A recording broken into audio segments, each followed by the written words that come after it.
Aegon had read more cultivation novels than he could count, so terms like soul sea, divine consciousness, and all that mystical jargon were nothing new to him.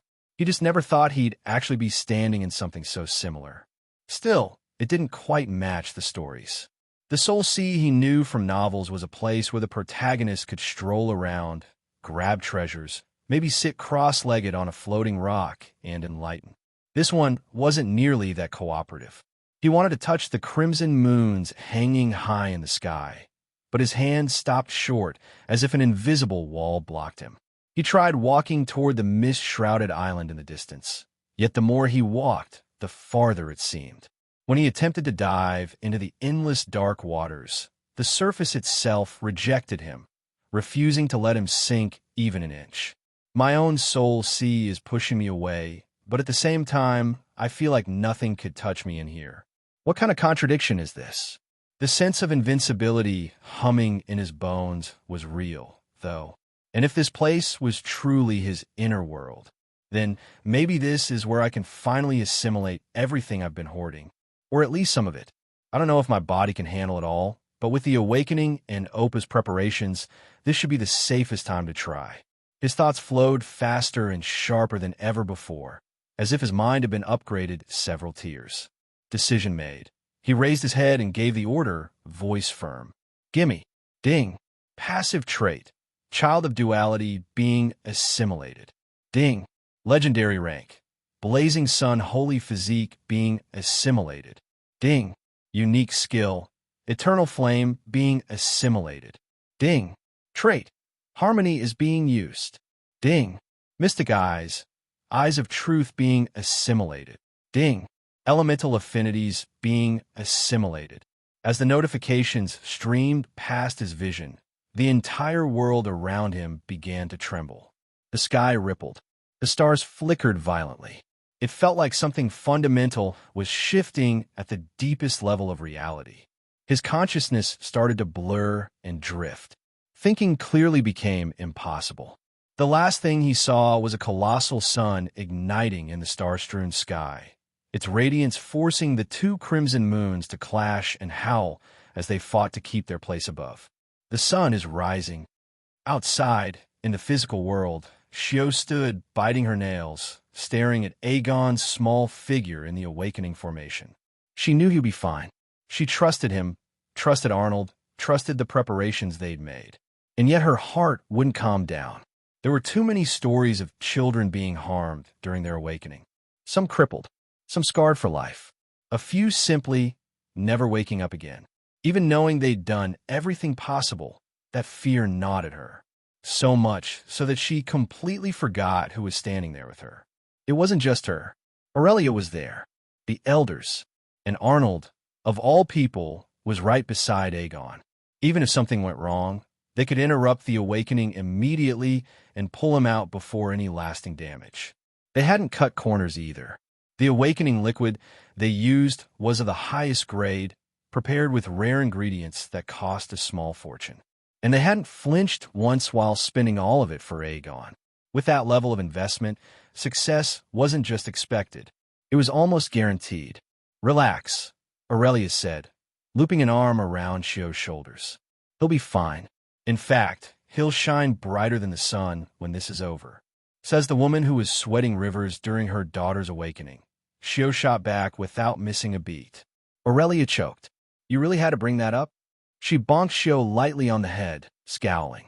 You weren't even there to support me, you traitor. Guilt flashed in Xiao's eyes, but instead of admitting fault, she chose the most mature response possible. She ignored her. Before Aurelia could complain further, her daughter's voice cut through the air. Mom, why is the liquid shrinking again? Alara pointed at the glowing puddle around Aegon, her tone anxious. Only then did the others focus on it, and their eyes widened in surprise. The awakening liquid was draining faster, being absorbed at a rate none of them had seen before. For most of them, this was a good sign, a sign of extraordinary talent. Only Xiao felt a knot forming in her chest. Her expression grew complicated, as if some instinct was whispering that this wasn't normal. She turned to Arnold, who stood closest to Aegon, and asked quietly, Dad, he'll be fine, right? Before Arnold could open his mouth, the absorption suddenly surged. In just a few seconds, the entire pool of liquid vanished, leaving Aegon sitting there motionless, eyes closed, breathing shallow but even. Dad! Shio panicked, rushing forward, only for Arnold to stop her with a raised hand and a light pressure of his aura. There's something wrong with him. Please check, she pleaded, voice cracking. Arnold looked at her, and his heart twisted. Shio had always been the kind of woman who laughed at danger, who smiled in the face of chaos. Even when the situation was dire, she remained composed, unshakable.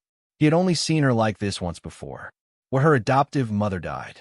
And now, she wore that same expression again, eyes filled with terror, lips trembling, shoulders tense with helplessness. Arnold hated seeing that look on her face, but all he could do right now was tell her the truth. Calm down, Arnold said, his tone steady and reassuring. Everything is under control. My wife once told me she experienced something similar during her awakening. Shio froze. Wait, then that means... Yes. Arnold nodded. He's likely awakening his soul sea and stepping onto the path to becoming the next master of House Valeria. With those eyes of his, this isn't surprising. Don't tell me you forgot that. Shio lowered her head, cheeks burning. Of course, as a true Valerian, awakening the soul sea was natural. It was the foundation of becoming a dragon master. She just avoided explaining it to Aegon in detail. She didn't want to raise his hopes too early and then crush them if things went wrong. Idiot Shio, get a grip. He'll be too embarrassed to call you aunt at this rate. What Arnold didn't mention out loud was the other part. Awakenings like this were extremely dangerous for Valerians. Why, exactly, even he didn't fully know. His late wife had kept many of her secrets locked away. Just as he was thinking that, Arnold felt something shift. The air in the courtyard seemed to waver. He frowned. The temperature, why is it rising? Don't tell me. The others noticed it too. A wave of heat rolled across the courtyard, and all their gazes snapped back to Aegon at the center. Right before their eyes, yellow flames erupted from Aegon's small body, roaring outward in a blazing column that crashed into Arnold like a tidal wave. Arnold let out a low grunt, but casually raised his hand, splitting and dispersing the flames before they could scorch him. The fire didn't stop. More flames surged out, flooding the courtyard in a blazing sea. The heat spiked sharply, enough that, without the elders' hurried protection, the watching children would have been burned alive. The obsidian walls around the courtyard held firm, trapping the inferno inside and keeping it from spilling into the rest of the estate. Aurelia folded her arms, tapping a finger against her sleeve, her expression grave. Were these flames? Why do they have such pressure behind them? She had already dispersed the crushing force weighing down on everyone with a wave of her power, but the fact that she needed to intervene at all said enough. These flames were anything but ordinary. I'm not sure, Arnold replied, sweeping his arm out and drawing the raging fire into his palm, compressing it until only a small sun of flame floated above his hand. But they're clearly tied to his awakening. He isn't being harmed, so for now it's fine. These flames won't hurt him. As he spoke, the fire in his grasp flickered. The color began to shift, darkening, brightening, twisting into something far more dangerous. Arnold's expression tightened, turning ugly. We're leaving, he said immediately, voice low. Now! In just a few seconds, the yellow flames around Aegon darkened, turning pitch black. They were darker than the night itself, swallowing light as they spread. Within that ocean of fire, it was almost impossible to even see his outline. Thankfully, Arnold had already sensed how wrong these flames were. He'd withdrawn everyone to the top of the obsidian walls, watching from above as the courtyard turned into a sea of black fire. Shio crouched at the edge, scooping up a handful of those flames as if they were water. They clung to her palm, flickering like living shadows. These aren't normal flames, she said quietly. Even I don't think I can put them out. The only reason we can endure them at all is because our rank is high enough, Arnold replied, massaging his forehead, tension etched between his brows. It's probably a unique skill he awakened. We should be happy. The problem is that he hasn't woken up. Xiao shot back, tossing the fire back down into the sea. And not every unique skill is good for the body. Some of them eat the user alive from the inside. Grandpa, Little Gon won't get burned, right?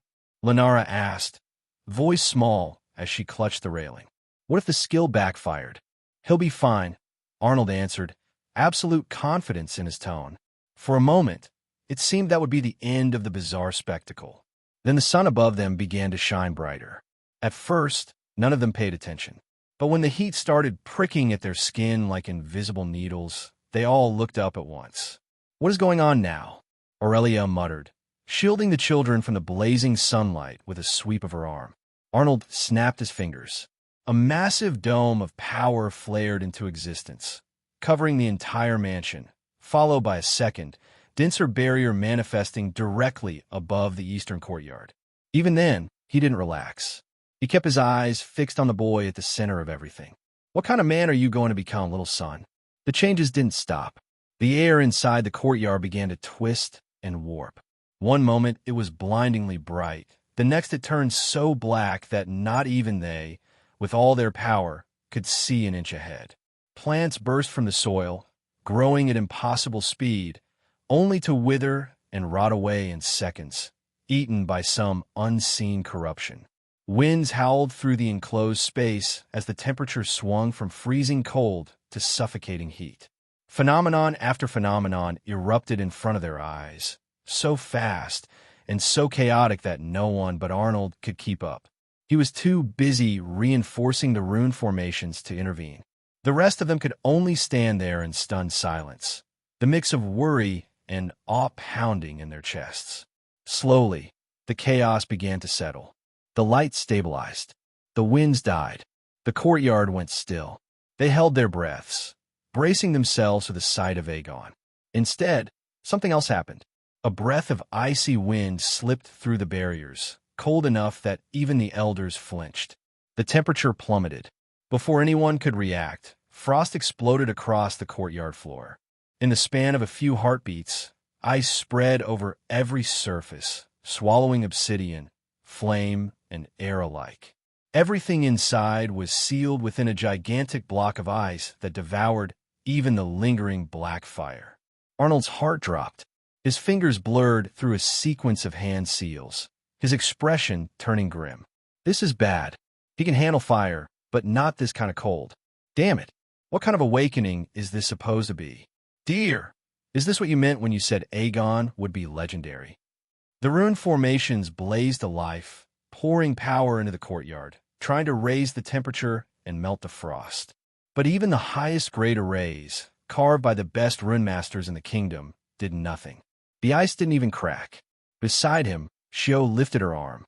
Layer upon layer of enormous purple magic circles unfolded above the mansion, rotating slowly, each one inscribed with dense, ancient runes. Their presence alone made the air hum. The world responded. The sun dimmed as dark clouds rolled over the capital of the Moonrise Kingdom. A suffocating pressure fell over the city, forcing screams and cries from countless throats. High-level experts shot into the sky, eyes wide, thinking it was the start of an invasion. But King Baelish and a handful of others looked toward the enormous magic circles gathered above Mooncrest Mansion and realized exactly where the disturbance came from. Xiao finished forming the last circle. She brought her hand down. Her cold voice rolled through the city like a verdict. Divine retribution of 7 hell. The sky split. A colossal bolt of purple lightning tore through the clouds and crashed straight onto the ice, lighting up the entire kingdom for an instant. She knew that if even the rune formations were useless, she had to go to extremes. If it meant risking Aegon's life, she would still do it. Because if she did nothing, she was certain she'd lose him. The attack didn't end with one strike. 6 more bolts followed, each one thick enough to smash mountains, each one shaking the capital's foundations. Thunder rolled nonstop as the world seemed to roar in protest. Gasping for breath, Xiao glared at the frozen block and spat. What the hell is this thing made of? The ice was cracked in countless places. Huge chunks had been blasted away. But even that wasn't enough to reach the boy inside. Worse, they watched as the ice began regenerating. The fissures sealed over in seconds, the missing pieces knitting back together faster than they could break them. The same spell that had incinerated hundreds of demons in an instant couldn't even fully shatter this single coffin of ice. Arnold's face turned hard. He shrugged off his outer robe, revealing a chest and back lined with old scars, each one a story of war. His muscles tensed as he stepped forward. "Then I'll break it myself," he growled. His fists clenched. A deep red light surged through his arm, veins bulging as if molten metal flowed beneath his skin. He drew his arm back, compressing all of his power into one blow. Then he struck. The impact shook the entire courtyard. Even the obsidian walls groaned as a massive crack ripped through the block of ice from one side to the other. But Arnold didn't smile. He watched as the fissure began closing in front of his eyes, the ice knitting itself together faster than his power could destroy it. "Fine," he snarled, rage igniting in his gaze. "Then I'll just keep smashing you." His aura flared wildly. "Nobody takes an Augustus from me." He was about to unleash everything when he suddenly stopped. His body froze mid-step. His head snapped to the side, eyes widening not in fear, but in relief and something like admiration. "You really did think of everything, didn't you, dear?" Kerrar. A long, terrible screech rang out across the kingdom, so unnatural that every living thing in the capital shuddered. Shio's eyes flew wide as she stared into the distance, her lips trembling. "Mom, you actually prepared for this?" she whispered. Hey everyone, Firescale Audiobooks here. If there's a novel you'd love to hear more of, you can support us on Patreon or Ko-fi. Depending on your tier, I'll make extra parts just for the stories you're most excited about. Usually I can only upload 4 to 5 parts of each novel, but with your support we can go beyond that. And of course, don't forget to hit subscribe. It helps more than you know. Every citizen was thrown into terror upon hearing that inhumane screech. It came from far away, yet it ignited the primal fear inside them. All of them rushed to hide inside their homes, while praying desperately for their gods to keep them safe. The abnormalities convinced many that demonic forces were invading their state, which made some of them rile up with weapons, ready to fight even if in vain. But the top echelon, the nobles and the army's higher-ups, knew that screech very well. All of them felt helpless and deeply worried for their kingdom. The only thing that reassured them was the fact that Aegon Valeria Augustus was in their kingdom. As long as the last Valerian was there, they believed they would be fine.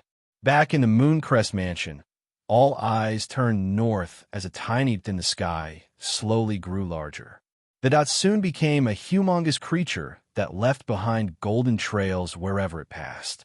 Every time it clapped its gigantic wings, they expected to hear booming, thunderous sounds and the rise of devastating wind currents. Yet the creature was silent, silent as a tranquil river. Even though the creature was flying high above the clouds, it was still large enough that anyone could clearly see its detailed, mighty body. It dwarfed the entire capital city beneath it. No one doubted that if the creature flew any lower, its colossal wingspan could have easily blanketed the entire capital city. The children instinctively hid behind their mothers as they stared up at the creature. Even their mothers, hardened and wise as they were, gazed at it with stunned amazement. "So this is a true dragon." Hearing Aurelia's words, the children froze in shock and once again looked closer at the descending creature. Their eyes widened as realization struck. The dragon was shrinking as it descended, as if afraid its true size would destroy the land below. The dragon was far more majestic than anything they had ever read in books or heard about in stories. They couldn't tear their eyes away from it. Its body gleamed with molten gold scales that caught the light like burning metal. Its majestic wings stretched wide, every beat scattering sparks across the sky, and the jagged horns on its head curved back like a golden crown. When its massive head tilted downward, twin sun-like vertical pupils stared at them, heavy enough to make the entire world itself seem smaller. Time seemed to have stopped as the dragon shrank further, until its body was only the size of the Mooncrest mansion itself. With a soft thud, it landed beside the eastern courtyard, yet everything around still remained calm and eerily silent. The only sounds that broke the silence were the dragon's deep, rumbling growls and Arnold's furious punches.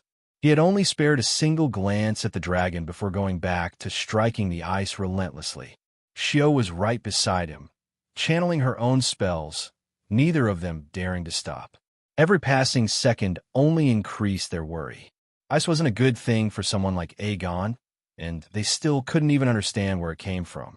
They desperately hoped it wasn't because he had awakened the ice affinity. Conflicting affinities could ruin a body if not carefully balanced, and that was a fate no one wanted for Aegon. Only when the dragon's massive head loomed directly over them did they finally halt. Xiao instinctively took a step back, while Arnold stood his ground, unmoved. He raised his hand and said in an even tone, "Long time no see, friend." The dragon's grunts stirred the winds themselves. It glanced briefly at everyone present before turning its massive gaze towards the ice cubicle. Then, opening its cavernous maw filled with blade-like fangs, saliva dripped down and sizzled against the obsidian walls. Its tongue rolled outwards and licked the cubicle. A loud hiss echoed as frost burned against flesh, and the dragon growled even louder, glaring at the ice with raw hatred. The dragon then turned its gaze back to Arnold, lowering its head until its golden eyes were level with him.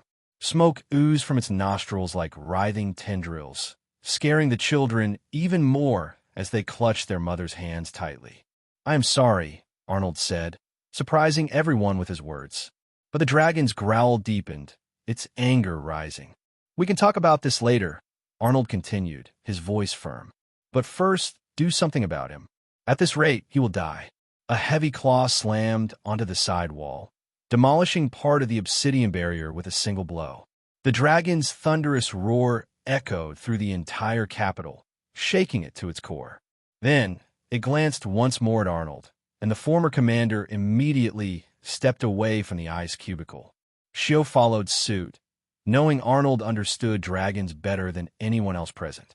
And then, under their stunned gazes, the dragon craned its neck downward and in a swift, terrifying motion, swallowed the entire ice cubicle whole. Aegon was trapped inside that cubicle, which meant the dragon had just swallowed him as well. "Aegon!" Xiao's scream tore through the air, her heart stopping in her chest as rage boiled through her veins like molten fire. She didn't care who was standing before her at that moment. Her fury drowned out reason. Her little baby had just been eaten. Even Aurelia and the others were struck dumb, their eyes brimming with tears at the sight. The children forgot their fear as they rushed out of hiding, throwing stones with trembling hands while shouting furiously.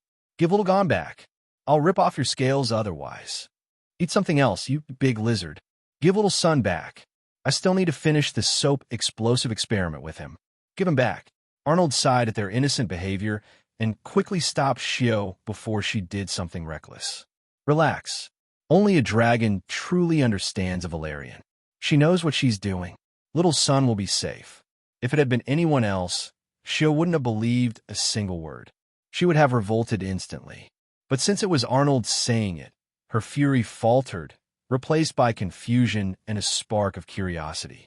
"What do you mean?" she asked sharply. "You know her, Grandpa?" Alara asked, her calm voice standing out among the chaos. Yet anyone could see the blood trickling from her clenched fists. Aurelia hurried to heal her, but Alara's focus remained locked on Arnold. "Who doesn't know about her?" Arnold chuckled softly, finally feeling some relief now that this old friend had taken matters into her own hands or claws. "She's famous throughout the world. I'm sure even you've heard her legends." "I have," Alara muttered. Then her eyes lit up in sudden realization. She shouted in shock, "The Queen of Dragons, the Golden Crown, Orenith." "Yes," Arnold confirmed with a smile, his voice softening as he recalled old memories. "She's Orenith, the companion of my wife. They were very close, and my wife left behind certain instructions for Aura. All of them were related to Little Sunday. That's why I told you not to worry." He looked up at the towering Dragon Queen, his expression filled with quiet trust. "She will handle it." Watching their friend getting swallowed giant creature wasn't a good feeling, and even though Arnold reassured them, they couldn't help but worry about Aegon.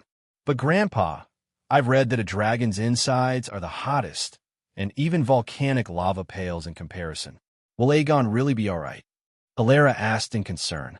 This was what worried them the most. Arnold just smiled faintly and answered, "That's the last thing you need to be worried about. He's a true Valerian, a true dragonborn. That blood makes one immune to fire and heat. Even if Aura released her hottest flames at him, he would be completely fine." "That's possible?" Lenara asked in shock. "Little Gon is so powerful." "Yes, he'll be fine," Arnold said firmly, his eyes fixed on Orinith, who raised her massive head after swallowing the ice cubicle properly. Then, she flapped her colossal wings, sending torrents of embers across Mooncrest Mansion before soaring into the sky. Her form began to grow larger once again, creating the illusion that she was simply stretching without moving from her place. She climbed higher and higher, piercing through the clouds, then went even higher still. Arnold and the others could only see a glowing dot in the distance, making them confused about what the dragon planned to do. On the other side, Orinith stopped only after gaining enough altitude. Her golden eyes gleamed with intense determination as she raised her head high. Her entire body shook, and then she opened her terrifying maw, letting out a sky-piercing screech. Along with that screech came the infamous attack that had terrorized countless beings across the ages. Dragon's breath. Like a spiraling beam of crimson plasma, flames shot out of her gigantic mouth, devouring all the clouds in their path as they tore rapidly across the Moonrise Kingdom. The flames were so hot and vast that they altered the weather itself wherever they passed. On that day, all the people of the Moonrise Kingdom saw a streak of crimson burn across the heavens, as if the skies themselves were bleeding from a wound. But the flames didn't stop there. Orinith didn't stop there. She increased the intensity of her dragon's breath even further, making the flames turn paler, hotter, and more destructive. The streak of crimson widened until it seemed to cover a massive portion of the sky, visible to all who dared to look. The inferno traveled further still, reaching beyond the borders of the Moonrise Kingdom and streaking across numerous smaller kingdoms and states in its path. If Orinith hadn't chosen to unleash her dragon's breath high above in the upper skies, countless villages and towns would have been reduced to ashes and vanished from the face of the Triana continent. People came out of their homes to witness this terrifying, mesmerizing display, the heavens themselves burning under the breath of the Dragon Queen. Top powerhouses who once felt arrogant about their strength could only stand helplessly, staring at the heavens as if the world itself had been cleaved in two. For the first time in their lives, they felt like mere ants who could be crushed at any moment. Kings, rulers, nobles, everyone prayed to their gods for the safety of their realms. The Triana continent was once again reminded why dragons were called rulers of heaven and earth. And then, they remembered the last Valerian, one who bore the potential to command all of these mighty beasts.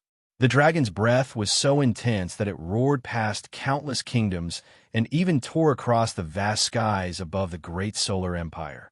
The strongest human empire gazed up at its heavens, now scarred by a burning wound, and even they felt powerless in its presence. Only a few dared to raise their heads and wonder if such a force descended upon them. Could anything stop it? A robust, middle-aged man sat atop his grand residence, one hand gripping a wine gourd tightly while his golden eyes remained locked on the bleeding sky. "I already noticed the abnormalities of the sun," he muttered bitterly. "So what did you do now?" "You damned Arnold.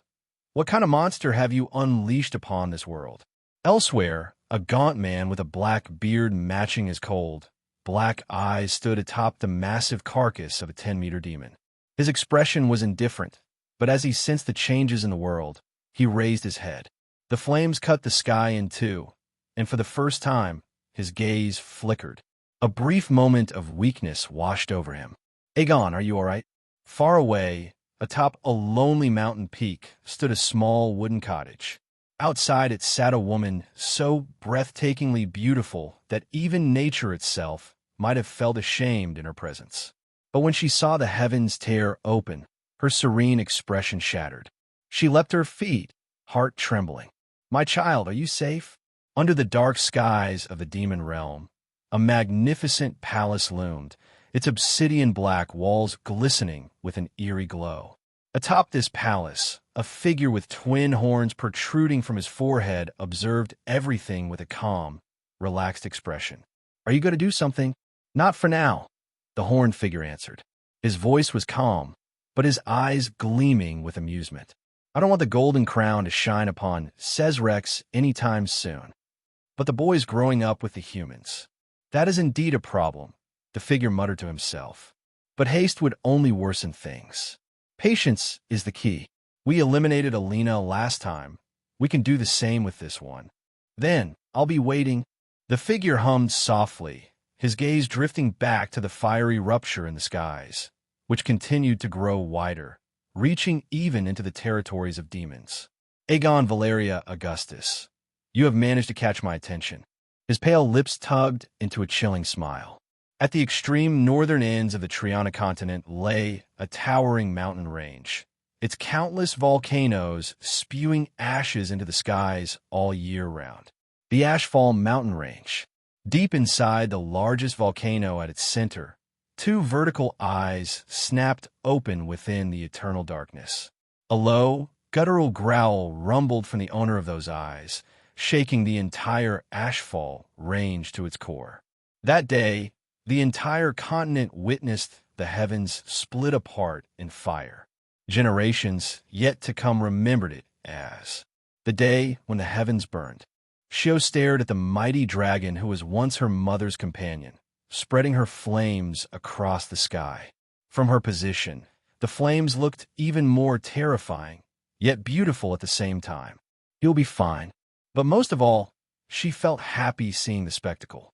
These flames came directly from Ornith's deepest parts, which meant they would pass through the ice cubicle Aegon was trapped in. As a Valerian, Aegon would be completely fine from the flames, but the ice was different. Even if it was one of the most durable things she had ever encountered, it wouldn't matter against its natural counterpart, especially if that counterpart came from someone like Ornith.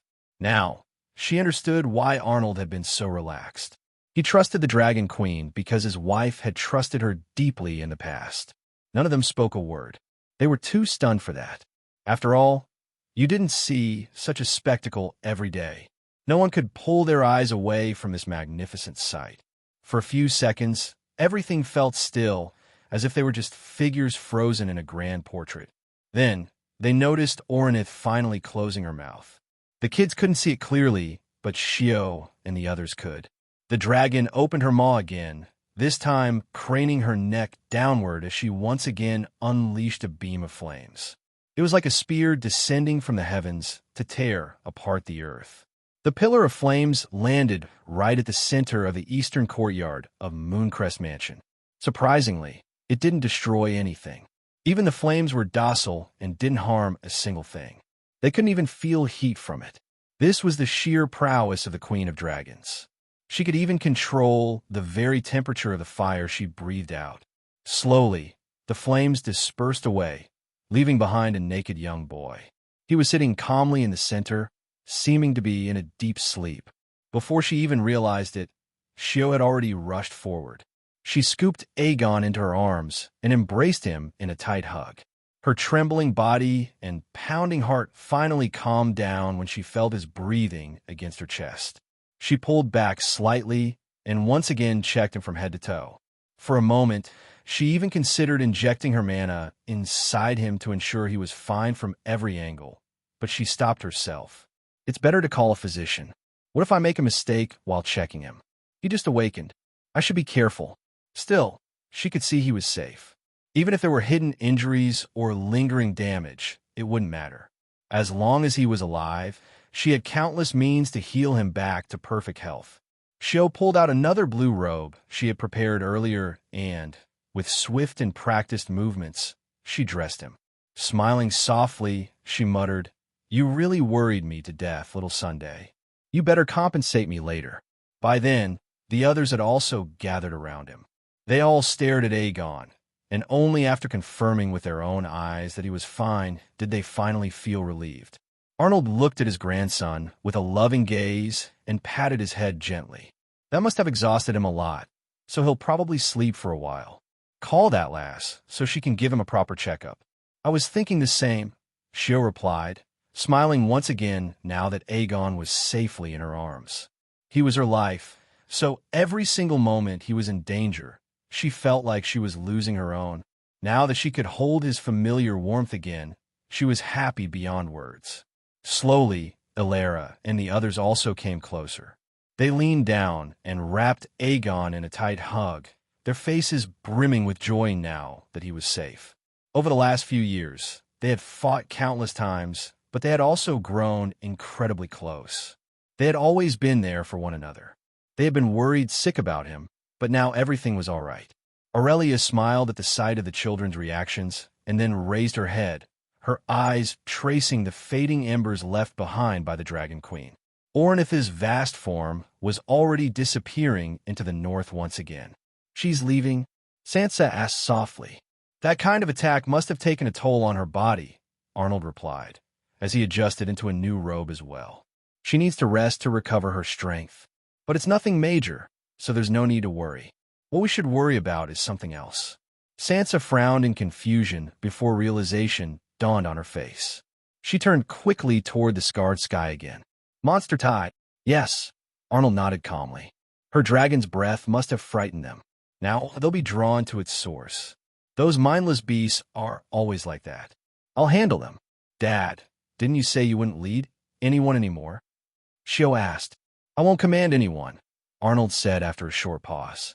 But this trouble came because of my family, so naturally I must resolve it myself. Take care of little Sunday. It'll be over before you even know it. Shio smiled and nodded. It was as he said. If Arnold was involved, the monster tide would be finished before anyone realized what had even happened. He hadn't been the commander of an empire's army for nothing. Arnold turned toward the children and asked, Do you want to come? Aurelia was surprised, but before the children could answer, she quickly added, Yes, please take them. Although they're young, they need to experience something like this sooner rather than later. Ilera and the others were reluctant to leave Aegon behind, but they also couldn't hide their curiosity about the monster tide. In the end, they bid him goodbye and left with Arnold. A field experience, Shio chuckled. I was 4 when I saw my first battle. I'm not surprised, Aurelia replied, rolling her eyes at her best friend. Anyways, let's take little Gon to his room. I'll treat him until she arrives. Shio looked down at the boy in her arms and smiled again. You really worried all of us to death. But now your Shio will make sure you're completely fine. Aegon had a long dream, but he couldn't remember it.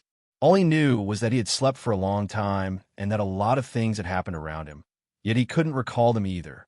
His consciousness slowly returned as his eyes groggily opened, staring at the familiar red lily-patterned ceiling of his room. He liked them a lot, so Shio had the ceiling carved like that just for him. I really thought this was all just a long dream and that I'd wake up in the hospital bed again, Aegon thought in amusement, though only he knew how scared he had been of that possibility. This life had given him everything he had ever wanted, and even more, so if he found out it was all a lie, he knew he wouldn't be able to cope. You're finally awake. Before he could even respond, a giant bear hugged him, or rather, his aunt hugged him like a bear. Seriously, was hugging all she knew? Still, Aegon smiled and hugged her back. He was so glad he could feel her warmth again. I'm sorry. Never apologize for something that isn't your fault, Shio said, pulling back to look him over. Now, tell me, how are you feeling? Aegon didn't answer immediately. There was no point in saying he was fine just to comfort her. They weren't that formal with each other. He closed his eyes, focusing inward to sense the changes in his body.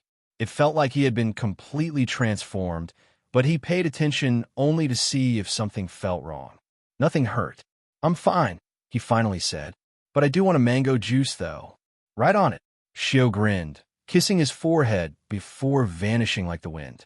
One moment she was here, the next she was already somewhere else.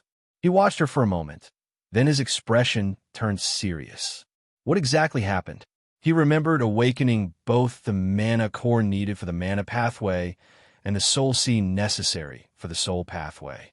Then, he had asked the system to assimilate many things he had acquired over time, which had led to him losing consciousness.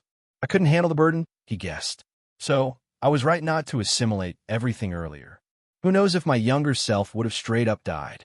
He took a deep breath and muttered mentally, "System, what is my body situation currently? What happened after I lost consciousness?"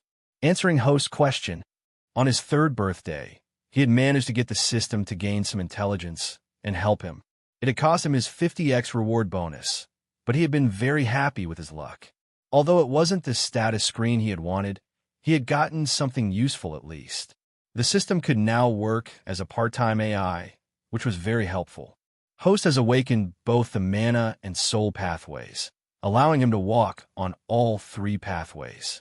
Host has also awakened the Blazing Sun Holy Physique, which grants him supreme great affinity to fire, heat, and light, along with additional effects such as increased growth under the sun and a boost in power when fighting beneath sunlight.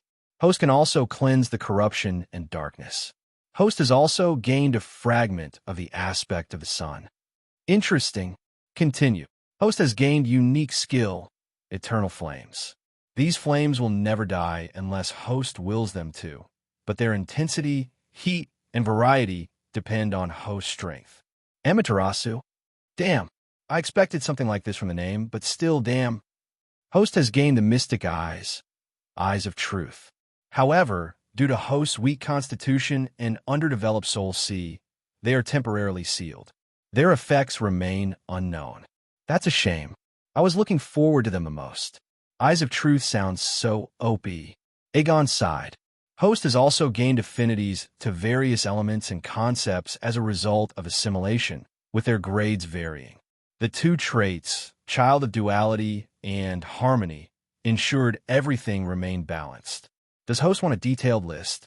Nah, that won't be necessary. I already know what I've acquired over the years. Understood. Once Host awakened his pathway options, Host needed to use a mana circulation technique to refine the mana. Without it, mana would have wreaked havoc inside Host's body, destroying it from within. And I went unconscious before even using one because of the burden. I'm dumb. Aegon felt like punching himself. He had been so careful with his new life, yet such a careless mistake had almost killed him. Shio had warned him of this, and had even given him a general mana circulation technique. It was a common one that could work regardless of a person's affinity. She had explained that a mana circulation technique was always best when it matched one's affinity, but if it contradicted the affinity, it could be destructive. That was why she gave him a common one that didn't rely on any specific affinity. He could choose a different one later, depending on what affinity he awakened. That was what almost everyone did, but at least they stayed conscious long enough to use it. The other reason for their usage was that most kids couldn't remember the detailed mana circulation techniques. He sighed. Then, how am I alive and perfectly fine? The system searched Host's belongings and memories to find the best mana circulation technique available, then forcibly used it to stabilize Host. Wait, that technique. It was the Mythical-Rank Ice Mana Circulation Technique. The name sounded simple enough, but Aegon knew its true value. He had studied the rankings used in this world for techniques and many other things. They went from common, uncommon, unusual, rare, epic, and legendary. Above, that was the Transcendent rank, which was supposed to be nothing more than myth for most people. But Aegon knew it existed. He himself had a Transcendent rank weapon in his inventory, after all. Not to mention, Arnold had told him they existed, and he had seen them too, but they were incredibly rare to come across. He had never used Skybreaker, the Transcendent rank weapon, out of fear of what might happen if he tried to wield it. Now, he was glad he had been cautious. And mythical, it must be above Transcendent rank, something that might not even exist on this continent. Opa did say we haven't even explored all of Triana yet, so perhaps there are other civilizations out there who have mythical rank techniques and artifacts. Ever since he learned of the ranks, Aegon was extra careful towards this ice mana circulation technique. It was the highest rank reward he had ever received, so he didn't dare to use it lightly. Did I get in trouble for using it? As the technique's rank was mythical, it manifested a part of the law of ice, which resulted in the formation of a pure true ice prison around the host. You were not harmed as the harmony and child of duality traits stabilize your body, but without intervention, you would have remained trapped in the eyes for a long time and stayed unconscious. A chill ran down his spine thinking of that as he asked, "What happened then? How did I survive? Did Opa do something?" The system can only detect the internal matters of your body. However, it registered extreme fire enveloping you, fire that contained the true law of fire and heat. That force caused the ice prison to melt. Assimilation then proceeded normally and you awakened properly. There are still faint traces of that ice prison within your body, but they will fade with time. Aegon stared at the ceiling, his mind wandering on how close he had been to losing everything he held dear. Such a small mistake could have ended in disaster. I need to be even more careful in the future. Just because something is powerful doesn't mean it'll be good for me, he reminded himself. Fortunately, I'm cowardly enough to keep other things locked in the inventory. If I had pulled out Skybreaker, who knows what would have happened? He sighed quietly and thanked the sun god. Was that flame from Opa or Shio? Most likely Opa, he thought. He's far too mysterious. Who knows what kind of preparations he's made in case things went wrong. I'll need to thank him properly. Just then, he noticed a presence beside him and turned his head slightly. Due to the awakening, his senses had sharpened. He could now perceive things more keenly. It was a bit awkward at first, but he was adapting to it faster than even he expected. At his side sat a man in his 60s, leaning back in a chair, golden eyes gleaming with that familiar weight. He knew those eyes very well. "Grandpa Weird," Aegon called out. "Can you stop with that nickname?" Grandpa Sam sighed. "You sneaked into a 5-year-old boy's room without his guardian noticing. Doesn't that make you weird?" Aegon pointed out, matter of fact. "You brat, don't make it sound so strange." Grandpa Sam flicked a light tap on his head, but there was no real strength behind it. Aegon laughed, and soon the old man laughed along with him.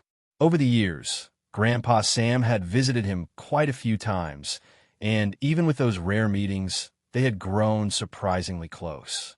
Seriously though, just come through the main entrance. It's not like you're Opa's blood enemy, so why sneak around? Aegon asked. "Who cares about your senile Opa?" Grandpa Sam snorted. "If that last didn't hate me, I'd have barged in directly. But I don't want to be under that murderous gaze constantly. Believe me, it's not a good feeling." "So, you're a coward." Aegon nodded in mock understanding. "Indeed, I am," Grandpa Sam admitted shamelessly. "That's how I've survived this long, golden brat. If you want advice, then I'll tell you. One need to become shameless. Utterly shameless." Aegon was speechless, staring at him as he wondered why he was always surrounded by strange people. Who else taught a 5-year-old to embrace shamelessness? Only this old man would. "Can you stop calling me Golden Brat? It doesn't even make sense. It doesn't sound good either. Will you stop calling me Grandpa Weird?" "Nope. It makes sense. You're my grandpa's friend, and you're way too weird." "Then, no for me too. Your eyes are golden, and you're a brat. The name suits you perfectly." Aegon rolled his eyes. "Have some shame, old man. You're arguing with a 5-year-old. As I said, I'm shameless," Grandpa Sam pointed out proudly, as if it was some great wisdom. "Also, behave like a 5-year-old if you want me to treat you like one, brat." Aegon's lips twitched in annoyance, but soon he burst out laughing. He had been stressing too much about the awakening, yet this old man had managed to wipe that away completely. Perhaps that was the reason he came in the first place. "By the way, why does Sho hate you so much?" Aegon asked. "She's always been headstrong. There are plenty of people she hates for no reason." Grandpa Sam shrugged lightly. "Not true at all." Aegon shook his head. "Shio has single-minded focus. Sure, she might hate someone for a while, but she forgets them easily too. They're not important enough for her to even remember. So if she still hates you, then you definitely did something unforgivable." A flash of emotion crossed the old man's golden eyes before he sighed. "You really do know your Shio well, eh?" "She's my Shio, after all," Aegon said calmly, but the pride in his voice was unmistakable. "But you're slightly mistaken there, little man," Grandpa Sam countered, tossing out yet another nickname just to annoy him. "She's changed a lot since you came in her life. Sometimes she probably even hides her rough side, so you can grow up better. Still, you're not entirely wrong either. Last time I was trying an experiment, I burned her favorite dress, but she was only angry for a few hours, Aegon said, still not believing that Xiao could hate anyone without reason. He still remembered that day. He had been experimenting with Canlis, a reward from the system, and ended up creating something like lightsabers that burned straight through her dress. It was the first time Xiao had truly gotten angry at him, and he had apologized over and over. But later he learned she wasn't upset about the dress at all. She was furious only because he might have harmed himself in the process. How could someone like her ever hate without reason? He refused to believe it. Grandpa Sam could see that Aegon wouldn't believe him at all. There was clear defiance in his eyes that reminded him of his own reflection. He chuckled and said, "That's only because it's you, Brad. She treats you like her entire world. So how can she be angry at you? But it's different for others. I still don't believe it." Aegon stared at him with narrowed eyes. "So what did you do?" "Fine. I give in." Grandpa Sam sighed. "I did something for which even I can't forgive myself, so I understand her. That's why I don't want to agitate her more." "So secretive." Aegon pouted. "Also, if that thing bothers Xiao so much, why doesn't Oppa hate you? Haven't you seen how he behaves around me?" Grandpa Sam rolled his eyes. "He resents me to the core. It's normal behavior between friends. Callie and I have worse interactions than you two, but we're still very great friends," Aegon said. "Stop wasting time on useless things." Grandpa Sam snorted, trying to change the subject. "I came here to check your condition. Are you fine now?" "I'm fine, but I have a question. Why do I feel familiar with you?" Aegon asked, not pressing further since he didn't want to talk about it. "Because we have met a few times. I really should tell Xiao about your arrival. Where did you learn blackmailing from?" "From you, Grandpa Samless." Aegon laughed at his own wordplay. "You get it, right? Shameless, but your name is Sam, so haha. For God's sake, you Augustus all have such bad humor." Grandpa Sam grunted before putting his hand on Aegon's head, which he didn't resist. "You feel familiarity with me, because I also follow the path of Sunday." "Huh? Don't we have only 3 pathways?" Aegon asked in confusion. "It's different. You will understand when you're at my level," Grandpa Sam said, patting his head lightly. A warm current entered Aegon's body, soothing his every nerve and cell, making him extremely relaxed. He also felt something melting inside him, and soon a hologram appeared before him. The remnants of the ice prison had been cleansed by the will of Sun. Will of Sun. Aegon looked up at Grandpa Sam. "Will you really? How are you feeling now?" Grandpa Sam asked. "Much better," Aegon replied. "Grandpa, can you tell me what exactly happened? I don't remember much." "Don't think too much about it," Grandpa Sam said as he stood up. "Alina left someone to guard you, so you're safe. That's all you need to know." "Grandma? What? How did she help me?" Aegon got even more confused and also realized something. "Wait, you know my grandma?" "We were on friendly terms," Grandpa Sam answered after some hesitation. "Then, can you tell me more about her?" Aegon asked eagerly, his eyes shining with hope that even surprised Grandpa Sam. "Why don't you ask your senile old man?" Grandpa Sam asked. "They avoid the topic of her, and I don't want to make them sad by mentioning Grandma again and again. They clearly loved her a lot, so I don't want to graze their wounds." Aegon sighed sadly. "And you tell me to treat you like a 5-year-old, Grandpa Sam shook his head. "They do it because they don't want you to feel burdened and guilty. Anyways, I can't tell you anything on that matter. Otherwise, your grandpa might hunt me down to the ends of the world." He turned to his right and smiled. "Guess it's time to end our secret meeting. Take better care of yourself, young one. I'll be waiting for you." With that, he passed through the thick walls as if they were just an illusion, leaving the room without alerting anyone. Just a second after he left, the room's door slid open to reveal Xiao carrying mango juice on a tray. She paused upon stepping inside and frowned. Was he here again? Yes, Aegon answered truthfully. This was what he found truly funny. It wasn't a secret meeting at all. Both Xiao and Arnold were aware of his visits, and Grandpa Sam was also likely aware of them knowing about him. Yet, they all pretended like this.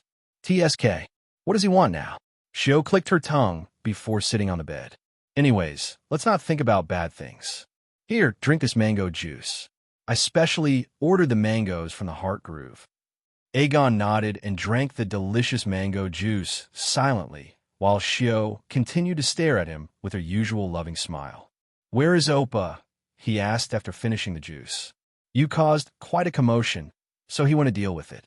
Shio smiled and said, "He'll be here soon." "What did I do?" Aegon asked, genuinely curious about the whole situation. Shio just laughed and snapped her fingers, making the ceiling of his room disappear.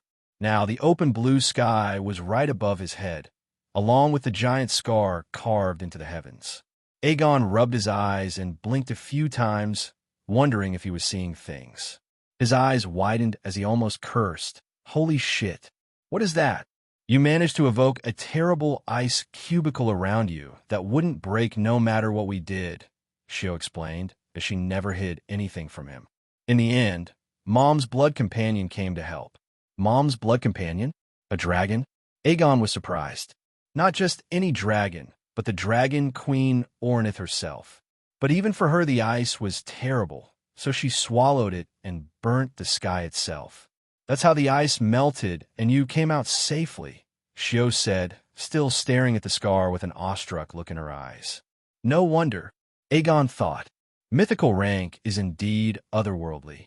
Even a dragon queen needed such efforts to break down its manifestation. "I'm never taking anything of that rank out, unless I'm very strong." That's a death sentence right there. "Do you have any idea how it happened?" Shio asked directly. This was how their relationship was. They didn't overthink. If they had something to ask, they asked directly because they knew the other would answer properly. "The last time I tried to tell you something, you forgot about it, Shio. You can't remember these details." Nobody can. A relationship built on lies is like a sandcastle. One wave of water can crumble it away as if it never existed. Shio had taught him this from very early on and even made an example by being completely honest with him. She never lied to him, and if there were things she couldn't tell him, she would be honest about that too. That was why Aegon had also grown up believing in it and never lied to Shio or anyone close to him. If he wanted relationships, he wouldn't base them on lies. If he couldn't tell them something, then he would be straightforward about it. That was why Aegon didn't intend to lie about the system or even his reincarnation. He would have to lie a lot to hide those facts. After all, how would he explain the things he obtained from the system? Others might call him stupid and an idiot for doing something like that. He had read novels where the main character revealed the secret of their system to their loved ones, and readers always complained about it. He was sure if his life was a novel, he would receive many comments calling him an idiot, stupid, reckless, and many other things. But he didn't care. For him, the relationships he had developed in this world, the people who made him love his life, were far more important than the system or any secret. He was infinitely grateful to the system that had given him so many things. It had helped him a lot, but he would still choose his relationships over the system. That was why when the moment came and Shio asked about something, Aegon was honest with her and told her everything about the system, even if it could be the most bizarre thing to hear. But he received a great surprise that day. Everything he told Shio went over her head, or rather, she couldn't remember any of it. It was as if every piece of information related to the system would be forgotten, as if the world itself had forbidden the knowledge of the system for others. Thus, he tried telling her about his reincarnation, and that also didn't work out. She quickly forgot everything he said, blanking out completely. Then, he tried telling Oppa, but the results are the same. After a few experiments, he was sure that information regarding the system and reincarnation was forbidden. Since then, he didn't try to tell them anything related to it, but Shio was sharp and realized that things were amiss. She would remember every single moment she spent with Aegon, so how could she not notice that she was forgetting things? That was when Aegon told her that he had a secret and also explained about the situation of being forgotten. Fortunately, it wasn't forbidden, so Shio understood the situation. That was why he said those words.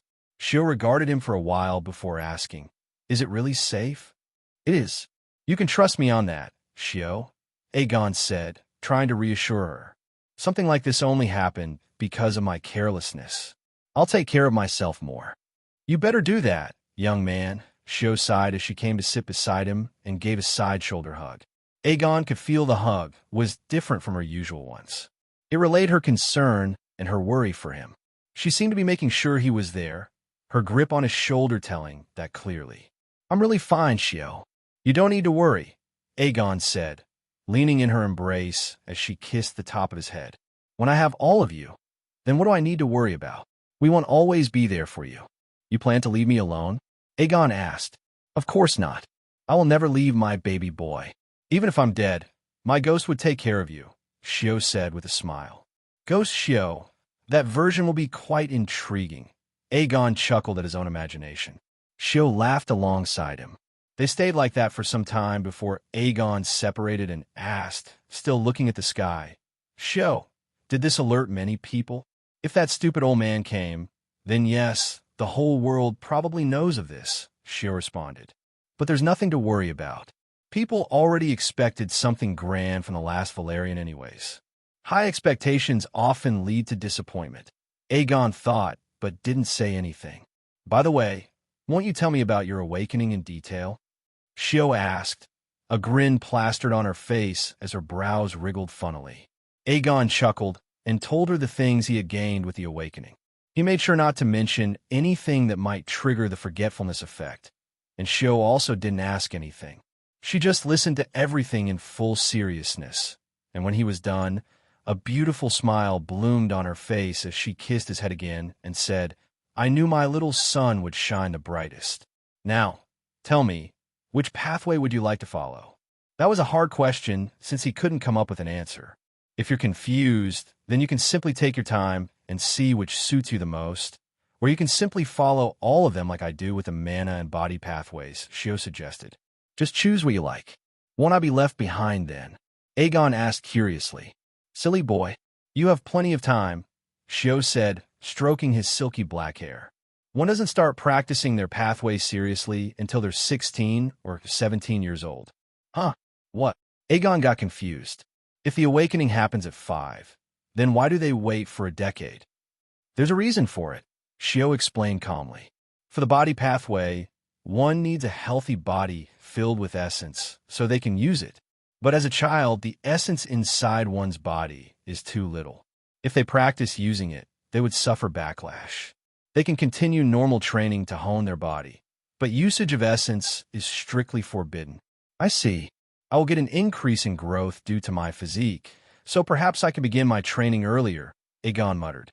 "Perhaps." Shio nodded. "As for the mana pathway, it's simply because it's too complicated. There's so much to learn about, even the basics, that it takes kids around a decade on average to get through them." "Magic is mostly about learning," Aegon said, remembering how Shio had told him that. "Yes, there's a reason most mages have weak physical stats. They devote their time to understanding the deep intricacies of magic. It's wonderful actually, just not my type. But to understand those spells, you need to clear the basics, and that takes time." She tapped his nose, making him annoyed, and smiled. "And it's not just remembering them, so you'll find them interesting too. You need to understand it. You could take a few years to go through the basics and see if magic interests you." "I see."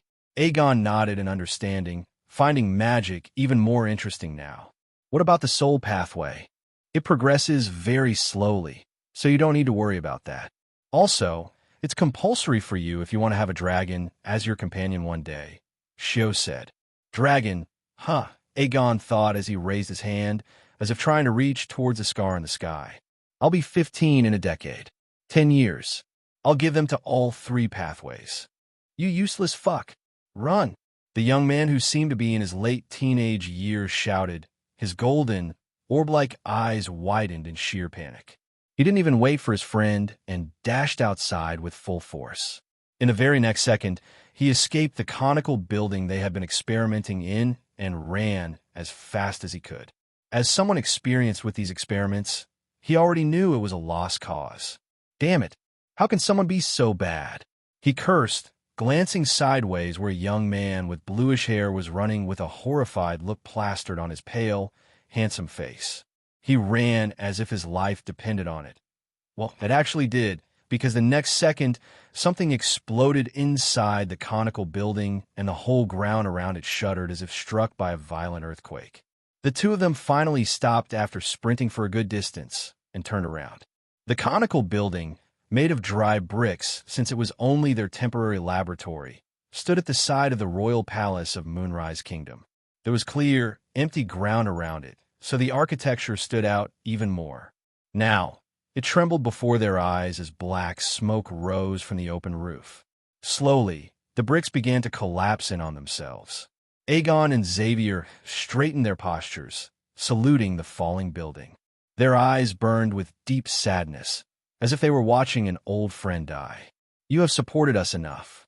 Our relationship was only till here, but worry not. The tales of your valor shall be known throughout songs," Xavier declared dramatically, his voice carrying all the emotional weight his heart was apparently feeling. Aegon didn't say a word.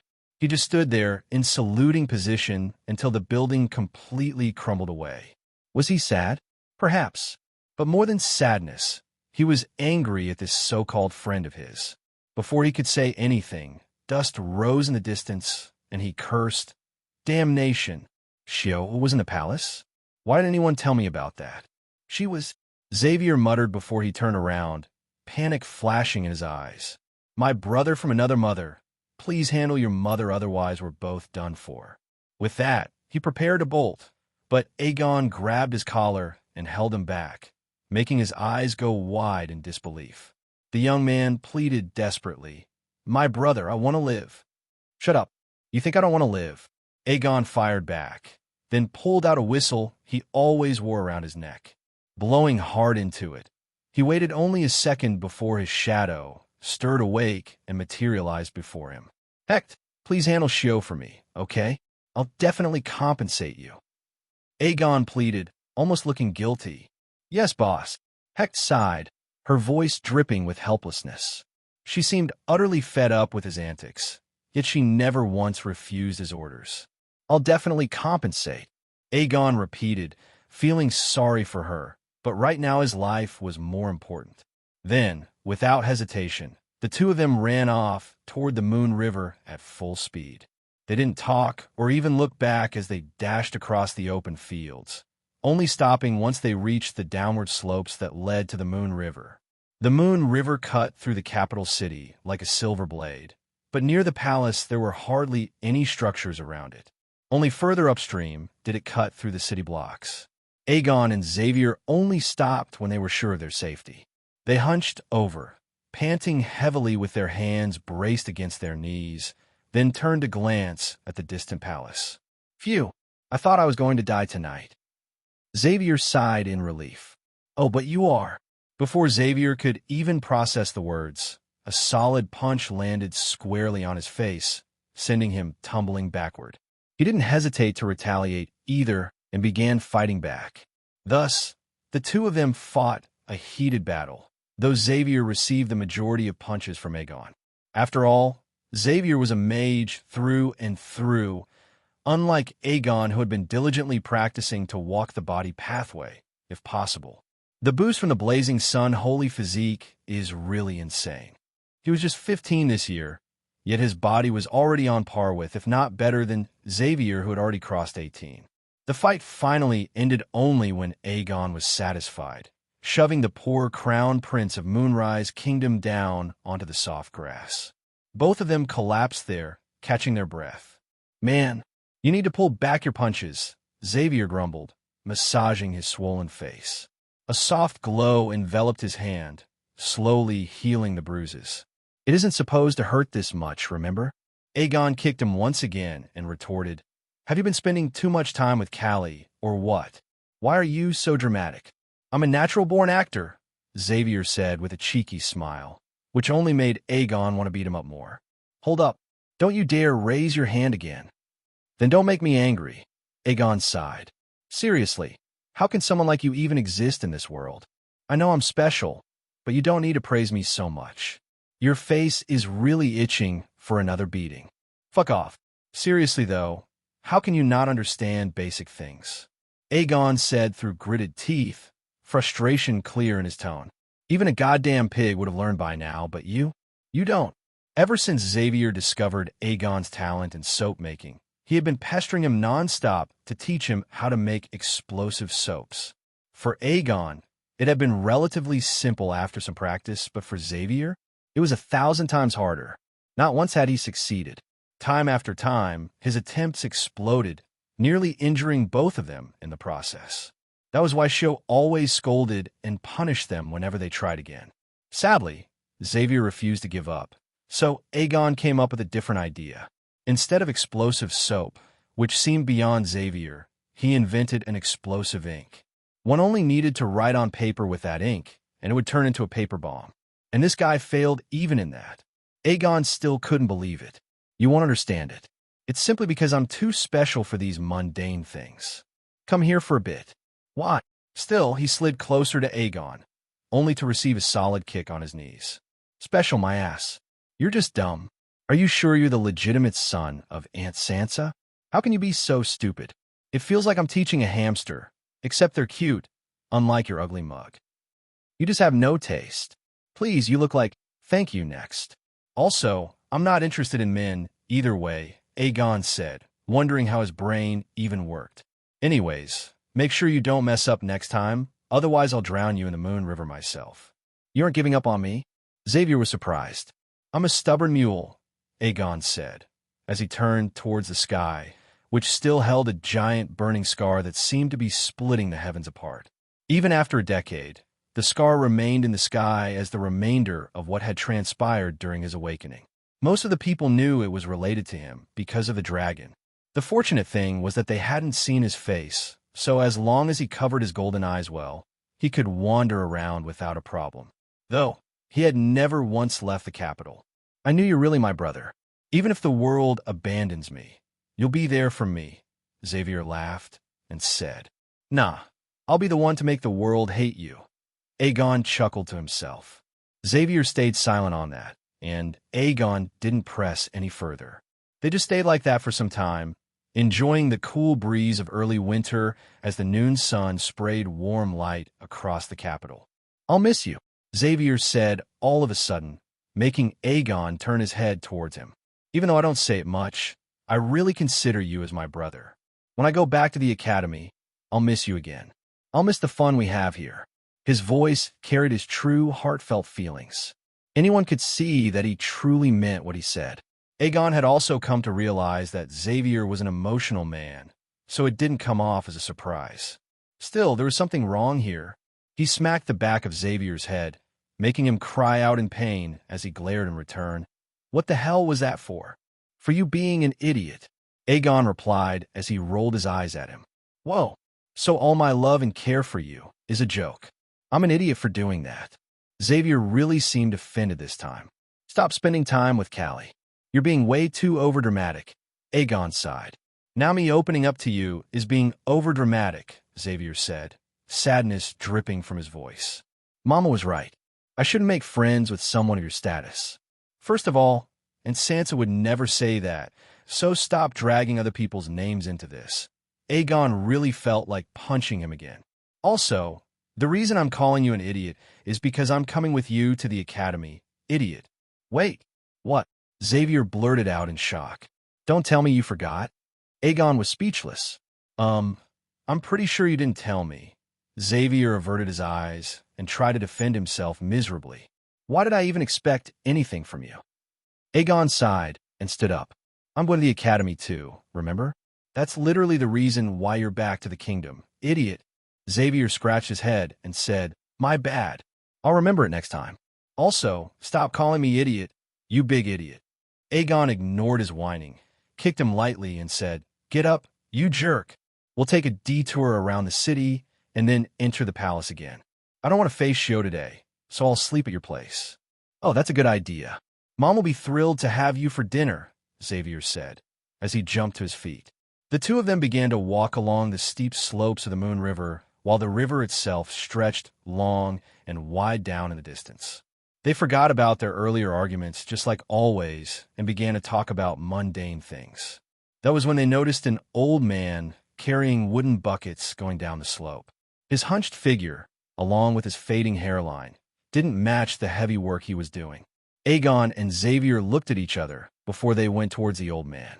They were quite fast with their running, so they arrived near him in no time. Before they called out to him, both of them tapped on their earrings, which held the enchantment to mask their appearance to some extent. Aegon's golden, orb-like eyes turned deep black like his hair, and Xavier's blue hair transformed to match Aegon's, so they looked like real brothers. "Hello, Senior," Xavier called out. "Give us the buckets. We'll help you." The old man stopped and turned towards the two of them. "Really? I didn't think the younger generation still had it in them. Then, I'll be grateful to you too." Xavier smiled and took the buckets, which were connected to a wooden block that helped one carry more buckets in one go. He took the smaller one while he threw the bigger one at Aegon. As the three of them began to go downward, the old man spoke with an amiable smile on his face. "You can call me Old Bye. I'm really thankful you two decided to help me. Otherwise, my back wouldn't have survived today. I'm Zav, and he's gone." Xavier continued the conversation. "But why are you bringing water from here, Old Bye? Don't we have ways to bring water to every house?" "It's not for domestic work," Old Bye said. "It's for my farms. I need to carry them back to the fields." "Huh, that makes even less sense, though," Aegon said. "We have canals that supply water from the Moon River to all farms." Old Bye regarded them with his old, knowing eyes and said, "You two aren't from here, are you?"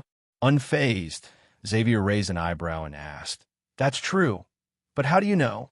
"Because of your lack of common knowledge," Old Bye said, and his voice seemed to carry exhaustion as well. "How do you not know our kingdom is experiencing a great tragedy?" Aegon and Xavier were both confused by Old Bye's words. They didn't remember the kingdom going through any great tragedy, and they had also seen the capital being as it always was before. But then again, they were still pretty young, so perhaps the adults didn't bother telling them, and they didn't really have any connections with the mundane citizens either. It wasn't a surprise they didn't know about the internal affairs of the capital, but if it was going through something truly big, then they should have known, right? Especially Xavier. Although his father had been busy, he didn't seem to be too worried or anything. So then, what exactly had gone wrong in the kingdom? "Can you please explain what happened, Old Bye?" Xavier asked, his voice filled with anxiousness. Perhaps there was something his father had overlooked, so it would be better if he could learn about this so-called great tragedy and report it to him. "I'm not too sure about the details, as I'm just an old man dying in the corner of the capital," Old Bye sighed. "But something happened upstream of the Moon River last year, and the water we get lowered significantly." Aegon narrowed his eyes as he compared the Moon River he had seen in his childhood and the current one, and then realized Old Bye was right. There was indeed a significant drop in the water level, something he hadn't noticed before because the river still looked like a vast water beast from afar. But the canals were made for the usual waters of the river. Now that it's far below the normal level, the canals are becoming useless. Old Bye sighed yet again, helpless about the whole situation. The farms aren't getting the water they need. "But can't we just redesign the canals to match the current water level?" Xavier asked in confusion. "Although it will take a lot of effort, I don't believe His Majesty can't do it for the farmers."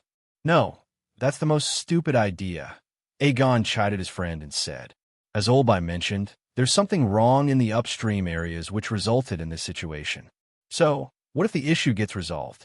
The water will come flowing back in abundance, and because of the redesigned canals, it'll flood into the farms and even wash away the soil. That would be a disaster far worse than the current situation." "This young man is right. That's what we all realized too. So we didn't protest," Old Bye nodded.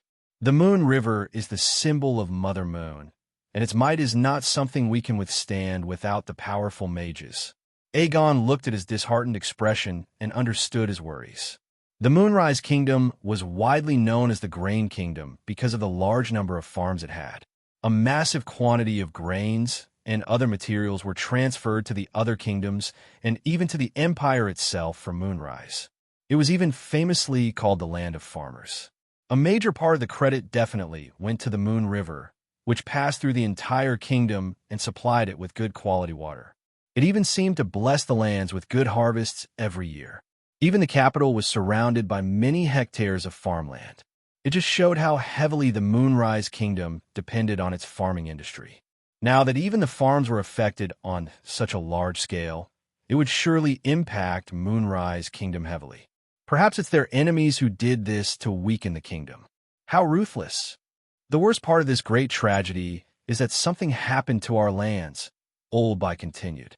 It demands far more water than before, and we can't fulfill the needs. If it weren't for His Majesty distributing aid to all farmers, many of us would have starved to death last year. That must have hurt the economy a lot, Aegon thought, as he caught the worried look on Xavier's face. He has been in the academy, so he doesn't know much, but he still cares a lot about them. Oldby looked at the river and sighed. But I don't know what will happen this year. It's unknown if we can even survive this winter or not. But I didn't want to give up, so I came here to bring water to my farms. It's the shortest and easiest path. Turning toward a small rock, he said, I'll go over there to sit. My old bones really can't handle all this pressure. Sure, we'll fill the buckets till then, Aegon said. They had already reached the base and stood on the bank of the Moon River. As they stepped inside the flowing water, the cool sensation made their minds relax a bit. What are you thinking? Aegon asked. I'm wondering about what Father is thinking about this whole situation, Xavier answered. He isn't a careless man, Aegon. He cares a lot about his people, so I'm wondering. Don't think too much about him for now. He must have his own reasons, Aegon interrupted. For now, let's help Oldby and check on the situation properly. If possible, I would like to help. Xavier's eyes lit up as he slapped his thigh. Damn it. How could I forget you're a genius? You will figure something out. Do you have a solution to make the water rise again, or something? Not quite, but let me check the situation first. I'll come up with something, Aegon said solemnly. Cool. If you're on it, I don't need to worry too much, Xavier grinned. But I'll still visit Father to ask about the situation. We can get the most reliable information there. Indeed. They quickly filled the 10 buckets while wondering how Oldby was intending to carry them. They could see that he didn't follow any pathway, so that would have likely pushed him beyond his limits. The circumstances demanded. Aegon sighed. They came out of the river and accompanied Oldby back to the top of the slopes where a bullock cart was waiting for them. They finally understood how Oldby intended to bring these buckets back home. As they placed the buckets on the backside of the cart, Oldby repeatedly thanked them for their work. Oldby, we were looking for some work, so how about you let us help in your farm for today? Xavier offered, as they want to check out his farms too. We are orphans and came to the capital after our village got destroyed in a monster tide. Xavier had been trained as the crown prince, so Aegon wasn't surprised he could make up scenarios and lie so easily. He was cunning when needed and just acted differently around the people he knew he could let his guard down with. Not like you need to be a crown prince to be a scammer. Oldby looked troubled at Xavier's words as he sighed yet again. I am sorry, young man, but I'll have to refuse you. You two are great, and I hope you find a work. It's just that this old man doesn't have any money to give to you. Do you have something to eat? Aegon asked. Yes, I had saved up grains and other things so I at least don't starve, Oldby responded. Then, that's all we need. Aegon smiled. Oldby tried to argue, but Xavier skillfully handled the situation and convinced him to let them work for one day at least. That was all they needed after all. In the end, Oldby agreed, as he really wanted some help in the farms, and brought them outside the city on his bullock cart. The two of them silently sat on the back and enjoyed the bumpy ride. Now that I think about it, it's my first time riding a bullock cart, Aegon thought as his body jerked sideways due to a bump, but he managed to stabilize himself easily. It's actually pretty fun. Noted, more bullock cart rides in the future. They passed by many farm fields after they exited the capital and noticed something common. All the fields were empty, and even the usual grass wasn't growing on them. Everywhere they looked, a sight of black soil with a strange brownish color to it imprinted itself in their minds. Things are worse than I expected. What's happening? Aegon wondered and asked, is the situation like this everywhere? No. His Majesty is using a separate part of land and mages to grow enough food for the kingdom. Even if we can't export, we won't have to starve. That's what His Majesty believes probably, Oldby answered. That does seem like something Uncle would do. It was a short ride, as Oldby's farm wasn't far from the capital. He had 2 farmlands in total, and both were currently barren. The only fortunate thing was that the lands weren't completely dried up, but at the rate things were going, it was a certain future. Old By stopped the bullock cart near a wooden hut and slowly got off. I'll go tell my wife to prepare some food, and while she makes it, we can bring more water. Sounds like a deal to me, Xavier answered with a smile. Then, you can put the water in that container. There was a giant stone container on the side in which they poured all the water. It was already somewhat filled, but Aegon knew even when fully filled it wouldn't be enough for both farms. Say, Gon, what about the wells? Xavier asked, as he leaned against the rough surface of the container. Only the river is affected, right? I believe the river's water level affected the water level of the whole area, so even the wells might have run dry, Aegon explained. Even if it isn't the case, just think about it. The whole situation is a conspiracy against the kingdom, so the enemies might have also taken care of the wells. That's true as well. Aegon went over a little deeper into the farm and crouched down. Taking some of the soil in his hand, he frowned. Something feels off with this. I'll take it back to check properly. He took out 3 boxes and put soil from different areas into them before throwing all 3 into the inventory. I have 2 choices. Either wait for the system to give something good and helpful for the situation, or try to solve it myself. The second one seems more reliable considering the things the system has been giving me most of the time. Just that day, Aegon had received 3 liters of ice water. He had to admit the system was always creative when giving him these random rewards. By then, Old By had come out of the hut, so they decided to go back to the river to bring more water. Xavier could have asked him to lend them the bullock cart and let him rest, but he knew it would just come off as suspicious. Because of the great tragedy, these poor farmers were already suffering, and giving the bulls to 2 unknown young men could mean they would steal them. So, the 2 of them didn't voice out their thoughts, and simply helped by bringing more water from the river for the next hour or so. Due to their great physiques, and the bulls also being quite good, the work was done quickly and the stone container was filled to the brim. I can irrigate a part of my farms and also have enough water for the livestock. Old By's wrinkled face was full of smiles as he patted their backs. I'm really grateful to the 2 of you. Come, my wife cooks really good food. The 2 of them went inside the hut, which was the definition of a humble abode of these 2 elderly people. Although there was some stench, they didn't show it on their faces and happily greeted the elderly woman inside. Under the dim lights, both of them ate porridge as the 2 elderly people looked at them lovingly. Of course, Aegon was the first to take a bite as he had poison resistance.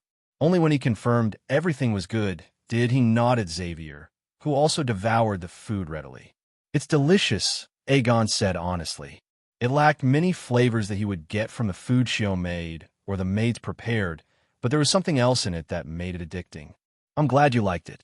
You 2 can come here to eat tomorrow if you don't find any work, Grandma By said, her eyes filled with strange warmth, making them confused. I'll cook for you. We had 2 sons and both of them entered the army, Old By said, as if sensing their thoughts. They never returned back after a battle in the north. You 2 reminded us of them, so don't misunderstand our goodwill.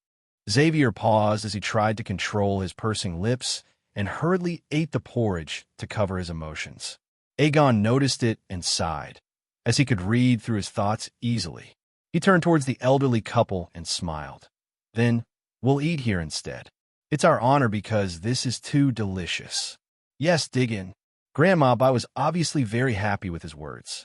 You can always come here if you want more food.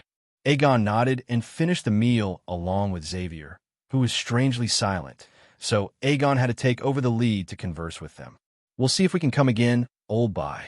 We'll help out tomorrow if we have a break, Aegon said with a smile. Also, please don't give up. Believe in Mother Moon. She will definitely solve everything.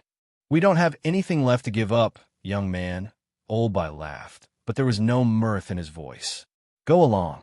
It's getting late. Wait, do you have a place to sleep? You can sleep here. We have, but thanks for the offer, Aegon said before he dragged Xavier out. Have a good day, Old By, Grandma By. He gave a fleeting glance to the elderly couple and noticed the sadness in their old eyes. It made him slightly uncomfortable, so he looked away and focused on the road ahead. Say, Gon, don't you think they are too naive? Xavier finally opened his mouth and asked. Kind of. They are kind people who have lived a simple life. They aren't like you or me, Aegon responded. There's a reason adults taught us that our status is different than others. None of his friends had ever flaunted or used their status, and it showed just by how Xavier didn't hesitate to help old Bai and even aid at his poor home without even a bit of resistance. But they were still aware of the life they had gotten just by being born into this status. A wise man had once said, "Never forget what you are, the rest of the world will not. Wear it like armor, and it can never be used to hurt you." And that's what the adults taught them. Say, Gon, do you think I could be a good king? Xavier asked. I consider my father as the best man in the world. He's the best ruler too. Yet people die under his reign. So how will I be any better? I'm even more incompetent. I honestly got no clue about ruling or being a king, but I do acknowledge that Uncle Baelish is a very good king, Aegon said. As for how you'll be as a king, that's something only time will tell. Though I certainly worry about the kingdom if you rule it. Why don't you become a crown prince? Xavier asked, ignoring his jab. My father always said that the throne belongs to the Chun clan and you're its heir. Fuck off. Don't lump your responsibilities on me. Aegon smacked his back and said, Grow some balls, brother. It's not like you're alone. You will have me standing by your side. He looked around at the fields and said in a firm voice, and I'm going to show you the kind of support you'll get from me when you become a king. Huh? What are you planning to do? Xavier was confused. For now, I need to meet with Uncle Baelish, or rather I need to meet the king of Moonrise Kingdom, Aegon declared. Although Xavier was still confused about what he planned to do, he didn't question further. He just led Aegon through the secret ways he had discovered to escape to take him back to the palace. After around half an hour, they were standing at the backside of the royal palace that was perched on a cliff overlooking the entire capital city. As the crown prince, Xavier had means to go through the many barriers and also the guards, so it didn't take long before they were inside the palace padded with pristine white marbles and beautiful stone walls. As the sun cast its dying radiance on the world, Aegon knew where to find the Randall family. As the believers of the moon goddess, they didn't eat after sunset, so it was easy to find them. As they entered the dining hall, which was adorned with many beautiful decorations, a big chandelier illuminated the whole room. Surprisingly, the dining table was a small one with silver plates already set there. They found Sansa and Baelish eating together without any intrusion from the maids as always. Both of them turned towards the door upon hearing the clicking of the door and smiled. The past decade had put ages on their faces, but it mattered little because they still had the same presence. You two came just in time. Hurry up and wash your hands. I'll serve the dinner, Sansa said as she stood up. It's fine, Aunt. We already ate somewhere, Aegon said, as he took a seat at the table alongside Xavier. Seeing their expressions, Baelish raised an eyebrow. I'm guessing you have questions, right? As always, Uncle can guess my thoughts easily, Aegon smiled. It's not you, but that silly son of mine. Baelish didn't forget to scold his son who was picking up some meatballs. Everything is written clearly on his face. He wiped his mouth and stood up. Let's go to my study. Dear, can you bring some tea for us? Sure. Sansa smiled warmly at him before sliding out of the room. Aegon watched everything and thought. Their relationship is as strong as ever. He had heard it from Shio that their marriage was just a political one, yet the connection they shared was deeper than many love marriages. Even though Sansa was a queen, she always did many personal things for Baelish, and the same went for him. It was quite an enviable relationship. Maybe I will also find a good wife someday. He shook off those useless thoughts and followed Baelish out of the dining room. They didn't talk much on the way as Baelish led them to his study. His study was off limits to everyone aside from Sansa. Even his kids couldn't enter it without permission, but for important matters, he would bring people there. As they took their seats, Baelish asked, What is this about, Aegon? Would it be weird if Aegon said he felt intimidated before Baelish? In a normal situation, Baelish was a kind uncle who always doted on the kids, but right now he was the king of Moonrise Kingdom, a completely different person. A 7-star mage is really scary, especially if he's a king. Aegon threw aside the useless thoughts and began to recount everything they had encountered. Of course, he left out the details of them blowing up a building. Throughout the talking, Baelish just nodded his head without a change of expression. Aegon had grown quite skilled in reading people, but he still wasn't able to guess what Baelish was thinking. "So what's happening, father?" Xavier asked. "You didn't tell me our kingdom was going through something like this. You were in the academy and telling you would accomplish absolutely nothing," Baelish said. "As for the situation, it's nothing of your concern. I'm handling it well. People will die, father," Xavier protested. "They won't die." Baelish scowled. "Grow up. You're not a kid anymore." "Then, can you tell us what happened?" Xavier didn't mind being scolded by his father. He just wanted to know if everyone would be safe. "It's confidential information," Baelish responded after a pause. Soon, Sansa entered the room and presented them with the cherry tea, which was famous throughout the Moonrise Kingdom. Understanding the situation, she just silently sat on the side. "So it really is a conspiracy," Aegon said with a thoughtful look. "The lands are affected by something. Wells are likely drained too, and even the river water is being blocked." Baelish grunted, giving a silent agreement to his words. "But how did it happen?" Aegon was confused on this part. It wasn't like no one had thought of blocking the river water upstream to affect the Moonrise Kingdom, but they had always been unsuccessful due to the king's preparations. He had learned about it. So what changed so suddenly? "I have a guess." Sansa spoke for the first time, as she stared at Aegon strangely. "A decade ago, when you awakened, there was a monster tide throughout the kingdom. Although we were able to resolve it easily, it did make a hole in our defense for some time. That must have been when our enemies sneaked in," Baelish continued on. "We expected that, so we did a thorough sweep and captured many of them. But they were more patient than we thought. They hid and slowly spread their seeds, only to use them now. So it is related to me." Aegon hummed in understanding and said, "That's troublesome." "Not that much," Baelish smiled and said. "I have always prepared for days like this, so I can assure you that everyone will be fine. It's just a matter of time where they have to suffer a little before everything returns to normal. But you're using all your resources to get the river back, find a solution to the soil, and also grow food in different environments?" Aegon asked. These resources mostly included the mages and capital to hire more mages. That was how Baelish was growing stuff despite such a famine. "You catch on fast," Baelish nodded. "Yes. That's the reason I can't really help the farmers much aside from monetary aid. But they will be safe and alive this season too with the food I'm preparing." "But it will affect the economy," Xavier pointed out, "especially with all the expenses we are incurring." "It's inevitable if I want to save my kingdom," Baelish said. "Without sacrifices, one can't achieve anything. Besides, I am confident in bringing the economy back to its standing." "I'll be helping him in that," Sansa giggled softly and said.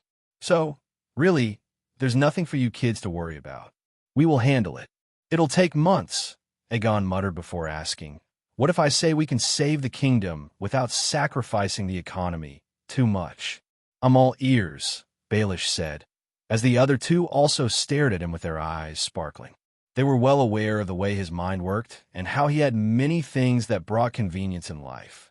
He had the brain of his mother, who was a prodigy, but her field of research was completely different. If Aegon really had a solution, they were confident in it. "I'm not entirely sure, so don't bring your hopes too high," Aegon reminded them. "And I will also need your help for it. Just tell us already, Gon." Xavier shook his shoulder and said, "Fine, but stop shaking me." Aegon threw Xavier onto a different chair and turned toward Baelish. "Why aren't there farms in the best locations of the kingdom? The slopes leading to the Moon River." "Because the Moon River gets too volatile and it can rise very high," Baelish answered without a change in expression. "And if we make farms too high, the problem of water will be there. How will you bring the water so high? That's why we focused on parts where the canals and channels can reach, making farmlands in such places," Sansa added. "Normal citizens can't afford to bring water so high, especially considering the amount they would need. And now the river flow is too low," Xavier said, rubbing his chin. "If we make farmlands too low, they'll get swallowed up when the river returns to normal. And if it's too high, then the problem of water will become even bigger." And that's considering we would need to change the terrain everywhere, which will cost us even more resources, Sansa explained. It isn't practical to make farmlands there. And what if I can solve those issues for you? Aegon smiled and asked. The farmlands will be high so that people can reach them easily and will be away from the destruction of the river. And I will also resolve the irrigation problem. And ordinary farmers can use that, Baelish asked with a light frown. Yes, they can afford it. How will you do that? Xavier asked, wondering what his best friend was thinking. Still, he was happy since this meant the kingdom would be saved. Aegon stared at the Randall family and smiled mysteriously. I will just show you by doing it. I also don't need your resources. All I want is a permit to change the geography of the capital. Then, I'll give you all a surprise. It got quite dark when Aegon left the royal palace all alone. Xavier wanted to accompany him, but he had been held back by his father for a lecture. Aegon could understand Baelish worries too. Xavier was too emotional for his own good, and a king shouldn't be swayed so easily with emotions. Or at least that's what everyone said. This was just one of the many reasons he didn't want to accept the position of crown prince that Baelish had offered him. As the sole heir to the Chun clan after Xiao, he was eligible for the throne too. He will come around someday, Aegon thought. Seeing his reaction, he really needs to control his emotional side. Well, Uncle will handle him. While they were strict, Aegon knew Sansa and Baelish loved their children a lot. It was just that they wanted to prepare Xavier for his destiny as the king of Moonrise Kingdom. Oh, whatever. I can help, but ruling over so many people sounds like a pain in the ass. Too much responsibility and expectations. Currently, he was heading towards the slopes of the Moon River to do what he had promised. He had seen the condition of the farmers and felt sympathetic towards them. Although he trusted Baelish enough, he still wanted to do something for them. Come to think of it, it's one of the only things I'll accomplish without the system's help. I'm kind of nervous, he talked to himself as he walked under the moonlight. Congratulations on taking a step forward in achieving your independence, host. Thanks, but that independence will be achieved with the things you gave me. Aegon smiled and replied to the system. Also, you don't need to be jealous. I still need you, and I'm grateful for everything you've done for me. One thing that always annoyed Aegon in novels where MCs had systems was the fact so many of them were always ungrateful. They would become arrogant after getting a system and then proclaim it was their hard work. Their bum selves wouldn't achieve anything without the system, yet they're so arrogant towards it. Ungrateful and hypocritical people. That was the reason he always appreciated the systems he had. Even without them, his life would have been very good, but they added many things into it, so he was very grateful to them. Or to it, considering only one system talked for both. The system does not have emotions to feel jealous. Aegon chuckled and said, Yeah, I know, but I still like to show my appreciation. Just like that, he reached the slopes which were quite far from the main city. They would work perfectly for his plan. As he gazed at the vast flowing body of water at the base, he thought, this is just one of the many distributaries of the river, and it's already so big. Just how big is the main river? Apparently, it was big enough that no bridges could be built on it. Just the width of the main river was several kilometers, the same distance between the human and elf territories. Aegon could see easily even in the darkness because of the dark vision he had obtained once. All he needed to do for that was wander around in the dark areas of the mansion and sign in. It was also the day I learned about vampires. Those bats actually exist, Aegon thought before he called out Hecht. The shadows around him stirred before they rose above the ground, materializing as a humanoid figure before him. He couldn't see her features clearly, but her presence was so familiar. Sorry for troubling you. Aegon felt really bad for her, as she had to handle Xiao if he messed up, and safe to say, it was exhausting. It's really fine, boss, Hecht's soft voice echoed around him. I'm supposed to protect you anyway, though dealing with Chief is really taxing. Since Aegon didn't really like anyone calling him master, he had them change the way they addressed him as boss, while Xiao remained the chief. A decade of staying together had also allowed them to grow closer, so Hecht was one of the people who understood him the most. After all, she practically accompanied him all the time. This was why she was frank with him. Haha, I can imagine that. Aegon could only give a dry laugh in response. That aside, Why did you call me out, boss? Hecht asked. I assume it's related to what you talked about with King Baelish? Yep. I don't need their resources because I have you guys, he smiled and said. I'm going to make terrace farming methods, so call your colleagues who specialize in these matters. Terrace farming? Here. Although she was confused, Hecht still blew a sharp whistle, which made several shadows rise around them. None of their figures were clear, but Aegon knew it was because they were mostly comfortable in this form. They would reveal their true selves if he asked, but he never bothered with it. A total of 10 shadowy figures stood before him, excluding Hecht, all on their knees awaiting his order. Is anyone here familiar with terrace farming? He asked. The shadows glanced at each other, but none spoke up, making Aegon wonder if they had never even heard of it. We only know that terrace farming is a way farmers grow their crops in the hilly areas, Hecht answered for them. But we don't know the details because we never visited them. That's a shame, Aegon muttered before looking down at the slope once again. Then he explained. Terrace farming is a method used by farmers of hilly or mountainous terrain to grow crops. They make steps on the slopes which stop soil erosion, give a flat surface, and also help in the preservation of rainwater, which can be used for irrigation. I can go on to explain its advantages and disadvantages, but you only need to understand how it's made and how it works. That was all he needed. They were intelligent people, so he knew they would understand it quickly. Terrace farming was the first thing that came to his mind when he looked at the long slopes that ran alongside the river. The only problem with it was irrigation since the water source was far below. But he had a solution for that too. The red veal were known throughout the continent for their bloodthirsty nature. Everyone feared them for it, and there were even rumors that they couldn't sleep without tasting blood. They were humans, but far worse than vampires when it came to blood. Yet these same ruthless, bloodthirsty people have been doing all kinds of bizarre things because of their new boss. They hadn't killed a single person in the last decade, since Aegon never went out and never ordered them to leave either. But no one complained. In fact, they enjoyed their time together with their new boss. Unlike the rumors, they didn't really enjoy killing and had also grown tired of seeing only blood all around. So the change that Aegon brought was refreshing. He gave them all kinds of tasks they could easily do, but they still had fun with them because they were new things for them. Something that kept them curious and excited for a long time.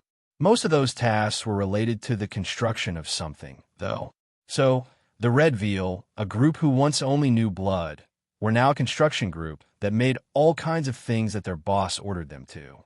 It was a bizarre change, but definitely a welcoming one. Just like right now. They had only heard of terrace farming while passing by some village and never bothered with it. After all, what did farming have to do with these killing machines? They only knew how to farm lives. But now they were making it, and they were very excited for it. It was something new which kept them interested. But they didn't show much on their faces because they didn't have one in their current form. The only problem was, are you trying to show off your strength? Want to arm wrestle?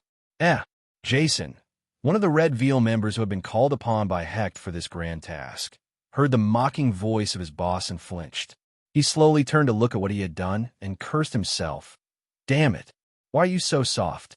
Apparently, Aegon had given them the task to make the steps necessary for terrace farming, and Jason was given the task to dig the flat surface of the step. Unfortunately, he couldn't control his strength properly and made a crater in the spot where he was supposed to make the step. He stared at it with nervousness and then shouted, Baldy, come here and fill the earth. A shadow swiftly slid over close to them, and slowly the crater began to fill again. Jason even put back the soil he had dug up.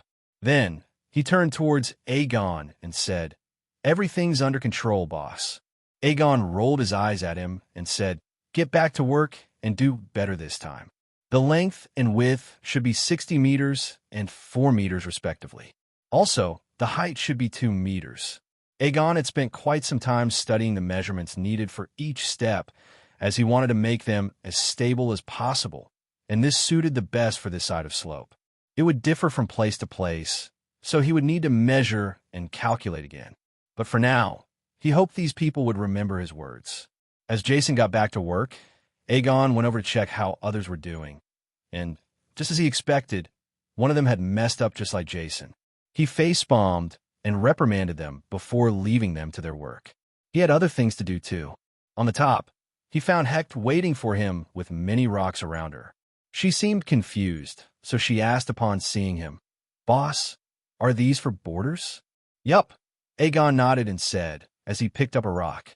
"We need to make sure soil doesn't erode away from the rainwater. It happens quite often." "Is that so?" Hecht muttered in understanding. "But I'm still confused why we can't just use our magic to make it quickly." If they used their magic, the work here would be done quickly, but Aegon had told them to use minimal strength and little to no magic unless it was used in situations like Jason's. "Two reasons," Aegon replied while checking the rocks. "First is because you guys enjoy this. Just see their faces. You can tell all of them are excited." Hecht stared at her colleagues, the people who had once slaughtered their way through big armies, now struggling with basic stuff. It was a funny sight, but she could see they were enjoying it. She had come to understand her group more in the last decade than she ever had in battlefields. They were just a bunch of kids who had their childhood snatched away by the world, so now they were enjoying these small things life had to offer them. It meant nothing for others, but she knew the value of these small, silly things for her colleagues. After all, she wasn't much different from them. She was just good at hiding her emotions. She returned her gaze to the young man, studying the rocks with such a serious expression, and remembered the day he had taken over their group. All of them had mixed feelings back then because they didn't really want to serve anyone else other than Chinchio, because in their mind, only she deserved their loyalty. But they were also curious about serving the last Valerian, though it was a fact they only agreed to serve him because of Shio. If she gave the order of command to Aegon, then they would simply do as she wished. Who would have known that this fine gentleman would change them so much? In the past decade, they never really fought anyone, yet they always remained entertained and motivated enough to work on their progress. Apparently, every single one of them had decided to work extra hard so they could protect their new boss who seemed to give them a third life. The first was where they lived a cruel life as abandoned orphans who were forced to work in the underworld from a young age. The second was when Shio entered their life and made the red veil for them. That was when they truly began to understand their own value. The third was given by Aegon, who showed them so many things that they slowly realized what they had missed while working as mercenaries. All of them loved to work for Aegon and for his strange ideas, but it didn't mean they neglected their old lifestyle. Their training had become much more fierce, all because they wanted to protect their young boss. Hecht smiled helplessly as memories came flooding in. As their leader, she was like a mother to all of them, and she had really taken it upon herself to treat them like her kids, so of course she was very happy with the changes. She stared at Aegon, thinking, "That is just one of the reasons why we like you so much." Of course, the main reason they loved him was because he was just like Shio. He gave them the respect and affection he thought they deserved and never once took their servitude for granted.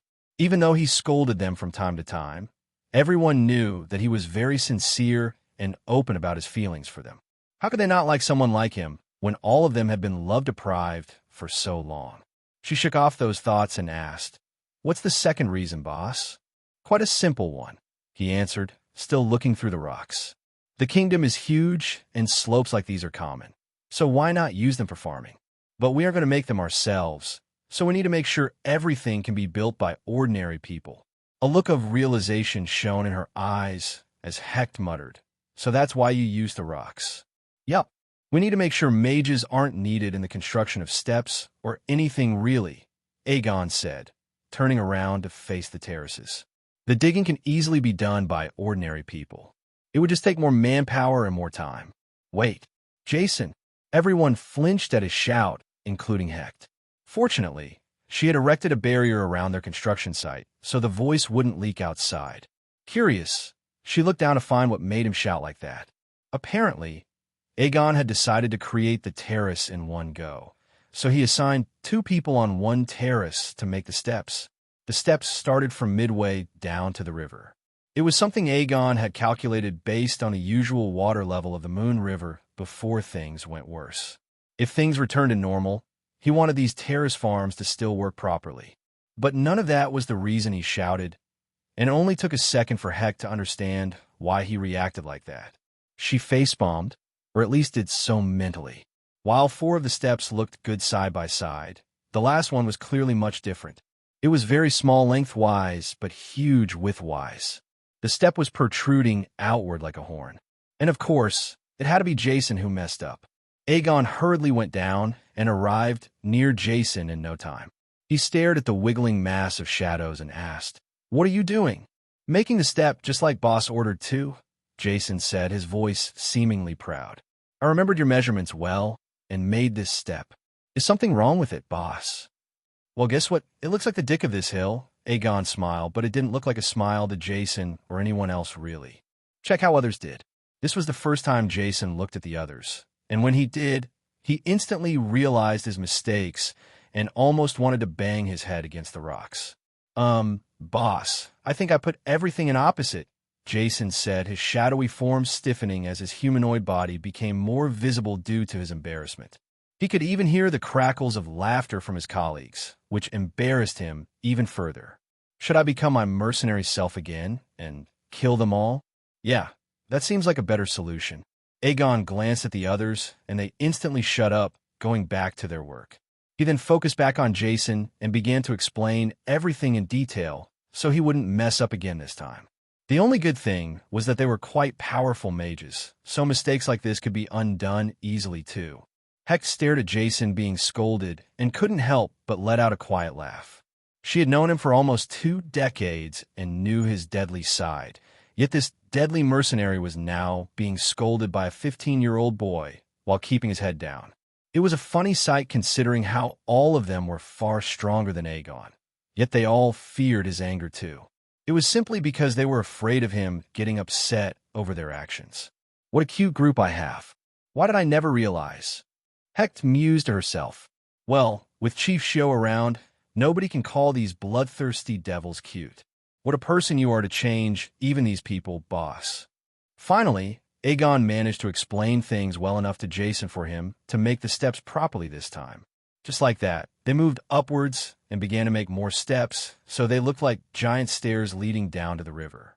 The process was also quite simple, since they just needed to carve out enough space and then flatten it while using wooden planks and rocks to make the borders so that the soil stayed in one place. The only part where Aegon encountered problems was making the drainage system for the farming setup. It was the most important part, considering it would supply the water and irrigate the fields. The simplest method that he used was to make drainage channels on the sides, paralleling the walls, and also some ditches at the back of each step, which would allow the water to come down from the upper step along with an inlet and outlet. The side drainage channels would also allow the water to spread evenly. In case there was a heavy rainfall, it would allow the water to run off without damaging the soil and the field itself. Aegon tapped on the stone walls that accompanied the drainage channels on the sides and thought, "They're sturdy enough to even handle merciless cloud breaking, or maybe not. But they should be fine even in heavy rain." He had never personally seen terrace farming, and he also didn't have manuals from the system like he had with most things he decided to invent in this world. So he was quite nervous if this would work or not. The calculations are on point. It should work. Just because he was nervous didn't mean Aegon let it interfere with his work. In the past 15 years, he had brought many modern things into this world. So he had fallen in love with creating things that would help countless people. So he took this project very seriously and wanted it to be successful, and that's why he gave his all for it. Though most of the work was certainly done by this group he had received from Shio as his first birthday gift. They were called the Red Veal, but he called them the development team since they were mostly used for construction these days. He asked them to make the drainage channels and check them again to make sure they worked properly. There were also a few more ditches he had to add to make things smoother. He also added valves which would allow them to block water from coming in or going out depending on the situation. After all, if one of the many steps needed the water, he couldn't just open the channels for every step. That would ruin the crops. Just like that, they continued to make steps on the slopes along with the drainage channels. Their efficiency was very high considering the strength and endurance of these development team members. When they got the hang of it, the speed at which they worked increased, and before they knew it, the 5 sets of steps reached the top, where they stopped a short distance away from the very peak. Let's make a basin here," Aegon said while rubbing his chin. It could be a wrong idea, but I think it'll work. The basin can store water and help in better water control over the farms. The development team worked on his orders and made 5 pits at the top of the steps. Then they reinforced them by putting stones and slabs so the water didn't seep back into the ground. Then Aegon stood at the top while being surrounded by shadowy figures. They all stared at the 5 sets of giant stairs that led downwards along the slope. They ended midway, as if someone had abandoned the project halfway through. This is perfect, Aegon smiled in satisfaction. He had already checked them twice, just in case they had made some mistakes, but everything was good. He didn't think there was a problem, and even if there was, they could identify it later when they tried checking the drainage system. It had taken them a few hours to make all of this. It was already past midnight, and it wouldn't take long before the sun would rise from his slumber and shower the world with its warm radiance. Boss, everything is good, but the problem of water still remains, Heck pointed out. What do we do about it? Let's make it then. It's quite easy, Aegon smiled and said. We need wood, bamboo, clay. He listed out the materials they would need, and then began ordering Miguel, who was quite skilled in blacksmithing, to get started. This was actually the easiest part for Aegon, as all one needed was 2 wooden-turning wheels, one at the top and the other half submerged in the water. But considering the distance, he had Miguel make 3 of them per set.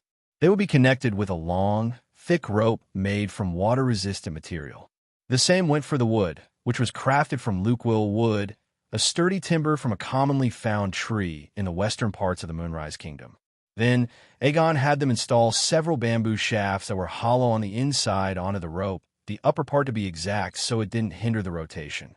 Seeing the preparations, Hecht quickly came to a realization as she asked, Are you planning to use these bamboo shafts to bring water up?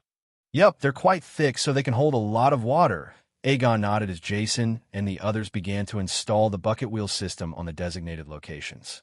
It's a good idea, indeed, Hecht said, her voice filled with admiration but also tinged with confusion. But it will be too taxing on the mundane people, don't you think? The only way I can think of is if they hired some knight. Yes, that would be much cheaper, but still something that not everyone can afford. It was true. The water was far down below. So even if the turning wheel system helped in easing some of the load, the mundane people would still get exhausted beyond their limits by bringing enough water into the stone basins. I have already thought of 3 methods for it, Aegon said, still smiling. Hiring a knight is one of them. A knight was someone who followed the body pathway, so they had enhanced physiques. They would obviously be able to bring the water with enough effort, and the best thing about it was they were common. Their services were cheap too, unlike mages. Many farmers would be able to afford them, or even become knights themselves. It might lead to some good developments where farmers would work hard to become knights as well. Considering the hard work they already did in the fields, it was clear they had more than enough essence to become good knights. It was cheaper, affordable, and easier to access as a method. I can agree to this method, Hecht said, wondering how so many people could have missed something so simple. It wasn't some otherworldly invention like the ones Aegon usually came up with, yet nobody had thought of this before. The second method is even easier for those with livestock, Aegon said. We can install a rotator which would power the bucket system by the movement of livestock. We've been using it for other purposes anyway. In this age, it was very common for farmers to have livestock. Even the poorer ones usually had a bull or 2. They could use them to rotate the turning wheels which would bring the water. The bulls, or any other livestock in general, had much more strength than ordinary humans, so farmers used them for lots of work. Now, this would simply become one more use for them. He smiled as he stared at the river and said, The third one will use the river itself to power the wheels. A passive system where farmers don't need to do anything, and their stone basins will be filled. Aegon planned to implement all 3 methods to show Baelish all the possibilities. There could be better ways, but these were the best ones for now. He had many things in his inventory that he could use to make these terrace farmlands even better, but it would matter little since they couldn't be mass-produced. Once the turning wheels were made, he had them installed in 3 different places. They were quite big in size, but easy to make, so he didn't think it would be a problem to mass-produce them. The first one was at the top in the stone basin. It would bring the water from down below and pour it into the basin, filling it up. The second one was placed midway to make sure the rope had some support and didn't sag down from the pressure. After all, the distance was quite big. The third one was placed at the bottom, half submerged in the water. All three of them had stands to make them mobile. If a sudden situation demanded they be moved away, like a sudden rise in water level, one could easily set them aside. Of course, the base of the stands was heavy, so they wouldn't be affected by the rapid water flow. Once that was done, Aegon pulled out the rope crafted by another development team member. It had several hollow bamboos installed on it at measured distances from each other. Since the length was already calculated, the rope was exactly the size he wanted, but he still designed it so that it could be adjusted if needed. "Jason," Aegon called out, making the said development team member flinch slightly. Jason had already made many mistakes today, so he was disheartened and kept looking down. When he heard Aegon's words, he looked up in confusion. "Put the ropes on," Aegon said as he threw the bundle of rope at him. "Set them on the turning wheels properly." "Aye, boss, what if I mess up again?" Jason said with uncertainty, clearly shaken by so many failures in a single day. "Are you refusing his command?" Heck's icy cold voice sent shivers down everyone's spine, making them all shudder in fear. Normally, Heck allowed them to be willful, and it had especially been the case in the last decade or so. But there were things she couldn't tolerate. The most important of them was disobeying Aegon's order. He was their boss, their leader, and his command was like a divine mandate. Of course, Aegon himself cared little about that, so he gave a side glance to Hecht, which calmed her down a little. Then, he turned back towards Jason, who was shaken to the core, and sighed. "Jason, is this your first time working with me?" Jason shook his head despite the confusion clouding his mind. "Then, you should know I don't care about your failures as long as you try to improve on them," Aegon said softly. "You all are literally so powerful, so why do you sulk like a kid? I'm the kid here, so stop stealing my job. Go and do the work. If you mess up, we'll just make another. I'm rich. Remember that." Jason opened his mouth to say something, but ended up choking on his words. His body trembled slightly before he nodded and went down the slope. Meanwhile, Hecht watched everything with a smile hidden behind her shadows. She knew why Jason was getting so sentimental, even though Aegon didn't understand it. None of them had ever received encouragement from anyone in their lives, after all, so Aegon's actions always made them emotional. As for their previous leader, she'll believed that if you were living a shit life, and that alone wasn't enough motivation for you to get going, then no other motivation could ever work on you. She showed her feelings for them in her own way, but encouragement was never one of them. These devils liked how Aegon encouraged them and also appreciated their efforts. Before long, the rope was set in place and everything was ready to be tested. Several hours of work would finally be shown now. Aegon clenched and unclenched his fists repeatedly, then slowly took a deep breath to calm his pounding heart. After that, he moved toward the paddles set in the wheels to turn them. "Please work properly." Under everyone else's excited gazes, Aegon began to rotate the wheel as the rope followed the motion, and he soon felt the pressure increasing slightly. Still, it wasn't enough to give him a challenge. Although he hadn't stepped into the body pathway, he trained daily, so he had a perfect physique, not to mention the boost from his blazing sun holy physique. In no time, he heard the sound of water hitting against the bamboo, and the first bamboo shaft filled with water appeared before him. As he continued moving the wheel, the first bamboo poured its contents into the stone basin and moved downward to bring more water. The second one did the same, followed by the third, the fourth. Slowly, the stone basin began to fill. Seeing that, Aegon couldn't help but laugh out loud. He turned towards the development team and shouted, "We did it! Yo-ha-ha!" He didn't recognize what they were trying to say, but they clearly were just as excited as him. So he let them be and continued filling the stone basin enough for them to do the following testing. What followed was a thorough checkup of the drainage channels, where Hecht helped by bringing even more water, or rather, just summoning it with magic. Aegon didn't leave anything unchecked, as he wanted to be sure everything was perfect, and fortunately, it was. So he once again roughly checked, and then decided to move on to the next target. He turned towards the others with a wide smile on his face. "Good job, guys. I didn't think we would be able to make it so quickly. Boss, can you let us eat your food in celebration?" One of them asked, making the others laugh and turning all their hopeful eyes toward Aegon. He smiled at them and said, "Sure. You ha." He rolled his eyes at their celebration and said, "Let's make the 2 more methods as well, and then we'll be ready to show this to the king." Aegon had read kingdom-building novels before, and they often described constructing things based on historical designs or modern innovations, but they never went into much detail. It was understandable since too much explanation would become boring, but those books still gave him ideas to use. The second method he thought of using was something he had read about in one of the books in his grandpa's library. It had been used by farmers for a long time, so he thought it would be practical for them here as well. And making it was very easy. In no time, a sweep arm made of wood was placed at the midsection where the steps ended. It would have been better at the bottom, but it would be quite problematic to transfer it elsewhere whenever the water level changed. A gear connected it with a turning wheel, so when the arm was rotated horizontally by bulls or some other animal, it rotated the vertical gears of the turning wheel and pushed the water-filled bamboos upwards. I'm sure this existed back on Earth too, but I don't know the name. Well, whatever. As long as it works, everything's good. Aegon stared at the sweep arm and smiled. Now that it was installed, it was time for testing.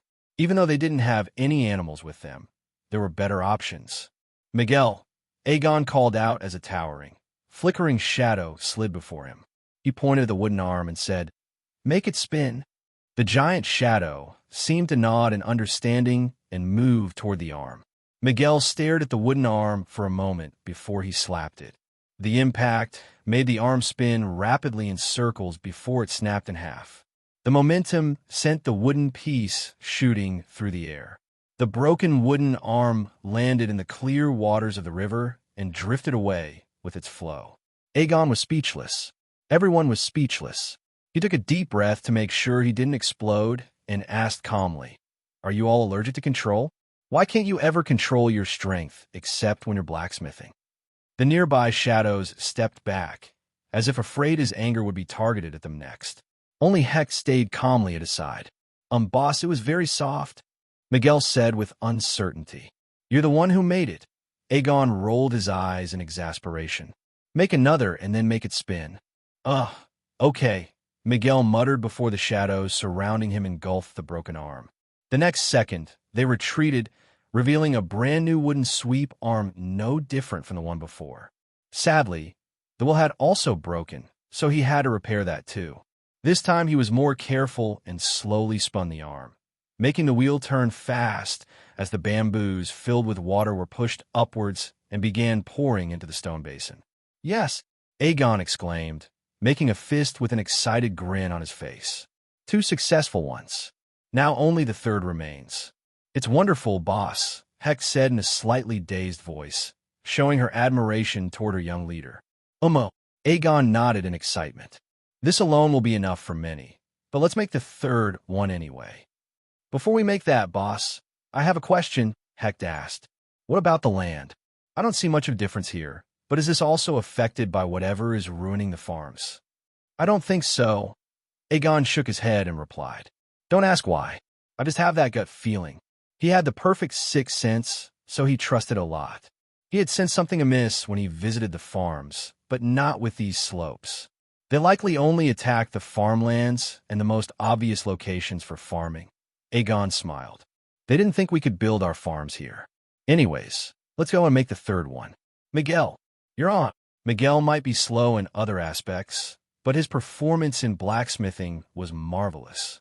Although there were a few errors at times, Aegon explained to him what he wanted, and it didn't take long before the giant shadow handed him the finished item. Aegon glanced toward the eastern side and sensed that the sun wasn't far from the horizon. In a few minutes, the world would be lit up in its warmth. "It's probably because of my physique that I'm so sensitive to it." He shook his head and climbed down the slope to enter the cool waters of the river. Then, he placed his third invention in the shallow waters. It was a giant wooden wheel, twice his height, with many fan-like internal wings shaped in a slightly twisted way. As the water slammed against the wings, it pushed them away, making the inner wheel spin rapidly. Aegon then connected two gears, one in the giant wheel and one in the turning wheel, with a tight rope. When the giant wheel spun from the water's flow, it forced the gear to spin as well, essentially making the turning wheel rotate too. As he admired his work, Aegon grinned widely, seeing the bamboos filled with water being lifted up steadily because of the spin. "This is genius," Hecht muttered in surprise and shock. "Why did no one think of this?" "Simple. It's a world of magic, so people are more focused on that." Aegon shrugged in response. "The geniuses go on to pursue the secrets of magic, and mundane people never really needed these since canals and channels did the work." A smile formed on his lips as he said, "An invention only comes to life either through a curious soul or through desperation and need." Hecht turned toward him, wondering how a 15-year-old could speak like that. As she mulled over his words, she realized he was absolutely right. It wasn't that no one could have thought of this before, it was simply that nobody ever bothered to research this side of things. Aegon could understand it too. There was no need for electricity in this world of magic, and most other things could be accomplished through magical means, so why would anyone bother with hydraulic inventions? Even though water is such a useful source, I might understand it even better if I continue pursuing magic. Anyways, let's finish this up. It's ready to be show. Aegon couldn't even complete his sentence before he felt a chill run down his spine. His instincts screamed at him to run away, not because of danger, but because of something far scarier. He took a deep breath and asked, lips twitching, "Is she behind me?" Hecht hummed in response, giving him the confirmation he didn't want. He slowly turned around with a sweet smile plastered on his face and said, his voice dripping with fake excitement, "Hey, Shio, long time no see." His aunt stood behind him like a giantess, even though her height wasn't much different from his own, simply because of the sheer intimidating presence and aura she carried. Even though she was in her mid-30s, Qinxiu didn't look a day past 30. She still had that youthful air about her, and her figure was as striking as ever. As usual, her long, lustrous black hair was tied into a ponytail, and she was clad in a crisp white shirt, a vest, and trousers. She looked effortlessly beautiful. Her honey-brown eyes narrowed at him as she stepped forward, and he instinctively took a step back. He wasn't really afraid of anyone in this world, except for this woman. Hecht and all the members of the Red Veil silently withdrew into the shadows, because they knew there was nothing they could do here. They were more than familiar with Shio's temper. Aegon cursed at them for betraying him at this critical moment, but he also knew they were helpless against her. He forced the sweetest smile he could muster, clapped his hands together before his chest, and shouted, "I am sorry, my dear, beautiful Aunt Shio. I was wrong. You say that every time," Shio growled as she twisted his ear mercilessly. "Are you finally entering your rebellious age? Huh? Do you want to go against your aunt? Ouch. AI, please forgive me, your highness." Aegon cried out, even though it didn't really hurt. How could Shio ever actually hurt her baby? It was impossible, but he still pretended. "Thanks, Callie. You're my savior for this. Thanks for teaching me how to be overdramatic," he thought, not forgetting to thank his friend who had drilled those acting skills into him. Where does it hurt?" Shio's expression instantly softened as she released his ear and began caressing it gently. "I'm sorry. I thought I was only using a little strength." Aegon had the urge to roll his eyes. See? It was always this easy to placate her. She was truly blind when it came to matters related to him. Even though it was obvious he was acting, she still fell for it, because in her mind, there was always the chance he might be hurt. It was so stupid, yet Aegon always ended up smiling at her behavior. It just reminded him of how much he was loved in this world. "Shio, you're the only one who would fall for such terrible acting." Aegon chuckled softly as he put his hand on hers. "I'm not hurt at all. How can I not fall for it when my baby is the one acting?" Shio replied matter-of-factly, "I am so spoiled. I really need to make sure I don't grow too arrogant." "Damn you, crazy Shio." Aegon sighed and said, "You're hopeless. Anyways, why did you come here?" "Obviously because you missed breakfast," Shio answered, ruffling his hair. Only then did he realize the sun was already rising on the eastern horizon, its first golden light spilling over the world. It was tradition in their household to eat breakfast at sunrise, though Aegon never really knew why. Although his grandfather wasn't strict about traditions, Aegon followed his rules regardless. He respected him more than anyone, so why wouldn't he follow a few of his customs? Many times in life, people did things not for themselves, but for those they loved. Let's go.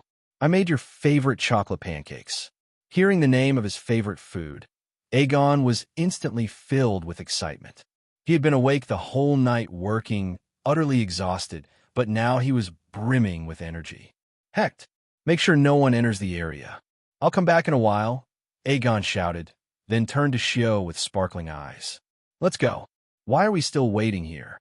Shio laughed at his enthusiasm and wrapped an arm around his neck, asking, "Oh? And what are you making this time?" She was long used to Aegon pulling off sudden, strange projects. She wasn't surprised anymore, just curious. "I'll explain later," Aegon said, too excited about pancakes to bother with details. "Let me eat first. I've been working all night, and I'm starving." His aunt laughed again and took a step forward, her presence warping the air around them. For Aegon, the world seemed to blur as purple lightning cracked across the surroundings.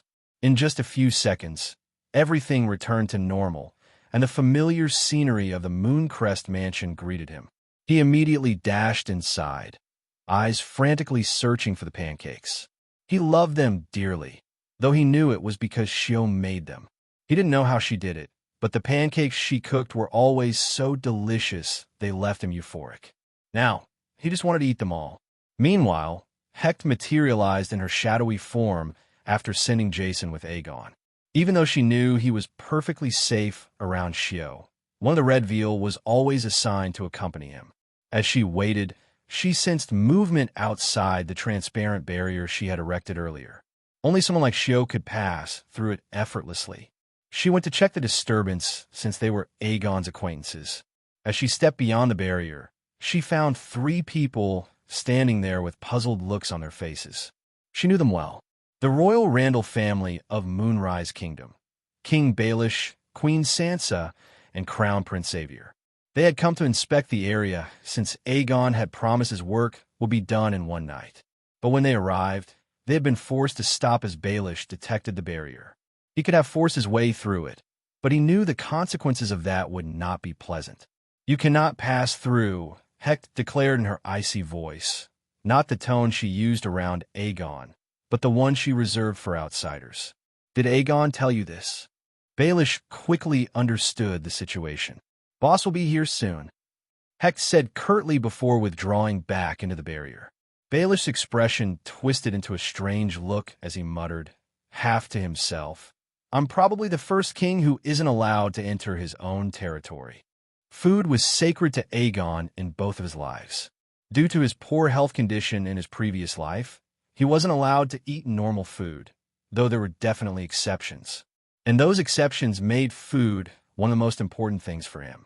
That followed into his second life, too, especially since he was eating Shio's cooking daily, which was surprisingly very good. He really hadn't expected someone like her to be such a good cook. Fortunately for him, she was an excellent cook who made delicious meals for him every day. She really showed him the meaning of indulgence in its truest form. Now, she had even made his favorite chocolate pancakes for breakfast. How could he care about anything else? It was his top priority. "You look tired. What were you doing last night?" The familiar warm voice pulled Aegon out of his daydreaming, and he turned his head toward the source. His Oppa. Arnold was slowly entering the category of old men, but he didn't look too old yet. His body was still healthy and strong, and muscles could still be seen across his tall frame.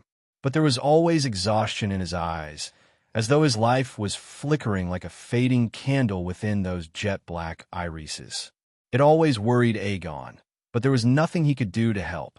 It wasn't a physical injury, but a mental one that couldn't be healed easily. He didn't let those emotions show on his face, since he knew it would only graze old wounds.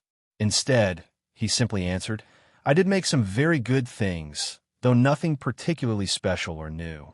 We can go together to see it after breakfast. That reminds me, she ran off with a face full of anger. But I suppose you managed to placate her temper? Arnold said, smiling faintly at the thought of his daughter's angry face. She can never remain angry at me. Aegon sighed. Sometimes I wonder if I'll end up too spoiled and become arrogant. Doesn't she realize this? And here I thought you understood your show a lot. Seeing his confused face, Arnold continued patiently. She does realize what she's doing and what the consequences could be. And she still indulges me this much. Aegon was even more confused. Did his aunt want to raise him into some pampered young master? As far as he knew, that was impossible for Shio. She wants you to grow into a fine man, Arnold said, a gentle look flashing across his face. If you were going in the wrong direction and truly becoming arrogant, she would have stopped you long ago and steered you back. But you've never done that, so she happily acts on her urges and spoils you rotten. Aegon froze as memories surfaced. He recalled the times Shio had scolded him. Though only a few, yet he remembered them vividly thanks to his perfect memory. He realized now how subtle her influence on his growth had been. Wait, I tend to lean more toward the cautious and humble side sometimes, so she spoils me even more to balance it. This woman, Aegon facepalmed, wondering if it was possible for him to love her even more than he already did. So don't think too much about it, Arnold chuckled. She's reckless, but she would never joke with your life. She knows exactly what she's doing. Let her indulge you. You're the only one who gets this treatment. Oh, I will, Aegon smiled.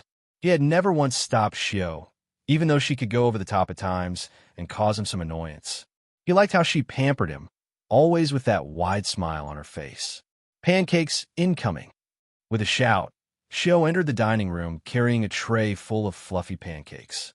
She flashed a grin at Aegon and set them before him. Enjoy them. Without a second's delay, he attacked the divine pancakes, as he called them, and ate with a euphoric smile on his face. His eyes closed as he hummed in bliss. They were as delicious as ever. He could feel them melting in his mouth as the rich chocolate assaulted his taste buds. He had a sweet tooth, so to him, they tasted even better. Arnold and Shio only took one pancake each as they simply watched Aegon devour the rest with pure enthusiasm. He didn't spare them any attention and didn't even speak. His whole focus was on the pancakes, and before long, he had finished a full tray. Leaning back in his chair, he smiled in satisfaction and muttered, "Man, I feel like I'm in heaven." For that, he received a light bonk on the head as Shio scolded him. "Don't say such stupid things." Aegon muttered a quiet apology and stared up at the ceiling. He knew how sensitive the two of them were about anything related to death. They still hadn't recovered from his grandmother's passing, so he had no wish to rub salt in their wounds. "By the way, is this because I'm going to the academy?" Aegon asked, trying to change the subject. "Yes, I'll pack lots of snacks for you, but you won't be able to eat these delicious pancakes for a while, so I was worried about you," Shio explained, a dejected look on her face.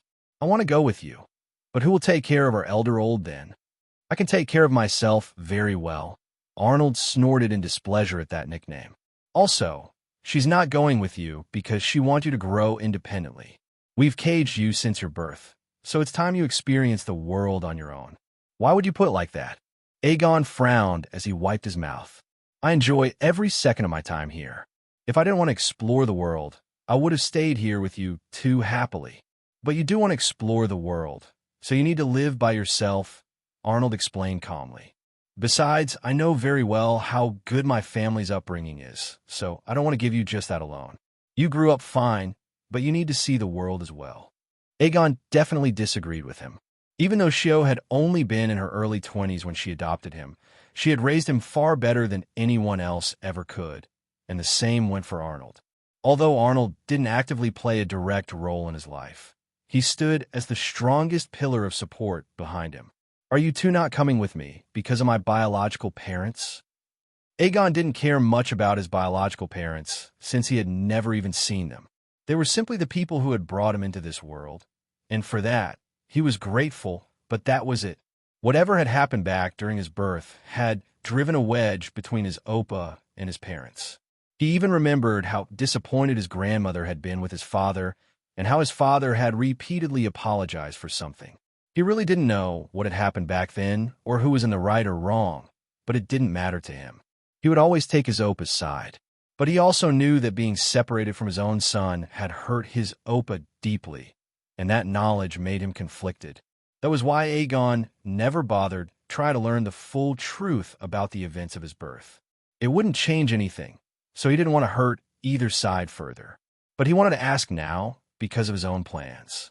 At his question, Arnold visibly stiffened. His voice came out hoarse as he said, "It has nothing to do with him, and never speak about him before me." With that, he stood up and left the room quickly, his steps heavy, his eyes turning red as old memories rushed back to torment him. Aegon watched his retreating figure and clenched his fist. His gaze shifted downward as he muttered, "Was it a wrong idea?" A soft hand, filled with warmth, landed on his head as Shio ruffled his hair. She spoke softly, "Don't worry about him. He's like that because everything is too conflicting for him. He can't decide either way, because it always drags him back into memories that hurt him the most." "I really shouldn't have reminded him of it," Aegon sighed. "So, what are you planning?" Shio asked as she continued to play with his smooth hair. "I know you wouldn't have asked that question unless you were planning something." "I'm hesitant about it, so I'll have to see if I'll do it or not," Aegon answered quietly. "I'll tell you if I decide to go with it." The academy he was going to attend was the Supreme Apostle Academy of the Great Solar Empire. It was the greatest academy in all of the human domain, so naturally Shio wanted him to attend it. If his grandfather returned to the Empire with him, he would constantly be reminded of the terrible events he was running away from, along with the people he couldn't forgive. Aegon could understand that, but he also knew that taking such a passive stance only hurt his grandfather more. He was in pain every single day, and Aegon hated it. That was why he wanted to gauge his thoughts before acting on his plan.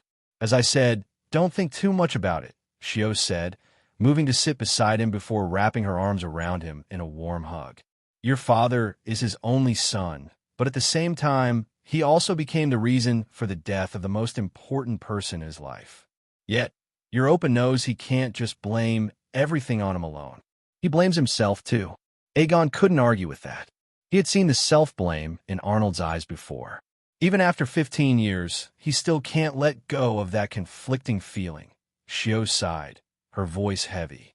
"To be honest with you, I had never seen him so weak before Mom died.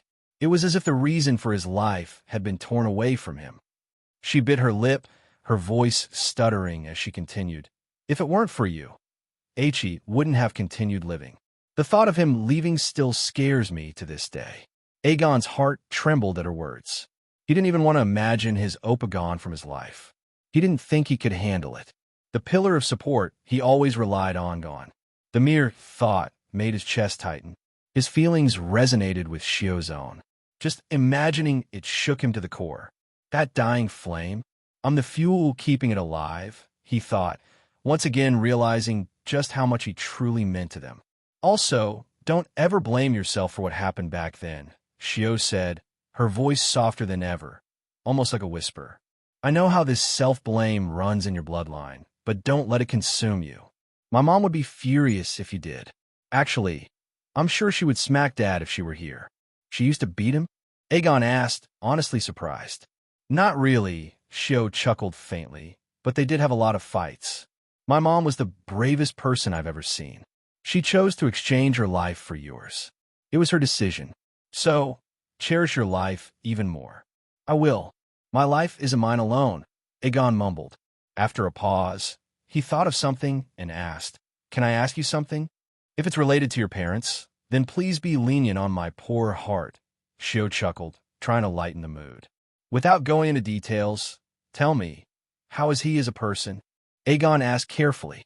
Shio pursed her lips, clearly hesitant, but in the end she decided to be honest. "A person can be many things, little Sunday. To me, he's the best brother anyone could ask for. I couldn't have asked for someone better because there isn't one. He's also the best soldier, the best protector of humanity." She turned her gaze upward and gave a wry smile. "But he failed as a husband, and he failed as a son. As for him being a father, I can't say much, because he did give his all for your older siblings. He isn't perfect, but he tries his best. Then why?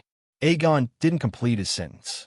I'm biased, little son, so don't ask me anything more, Shio said gently. My brother is like a hero to me. I admire him, and I love him, but I don't want my love for him to blind my judgment when I answer you. Aegon knew he was putting her in a tight spot, so he didn't press further about his father. He had long noticed that both his Oppa and Shio were the same in this regard. They didn't hate his father. Far from it. But they definitely resented him. That was the source of their conflicting emotions. While Shio could look past her resentment, Arnold was different. He had lost the most precious person in his life. So how could he forgive or forget so easily?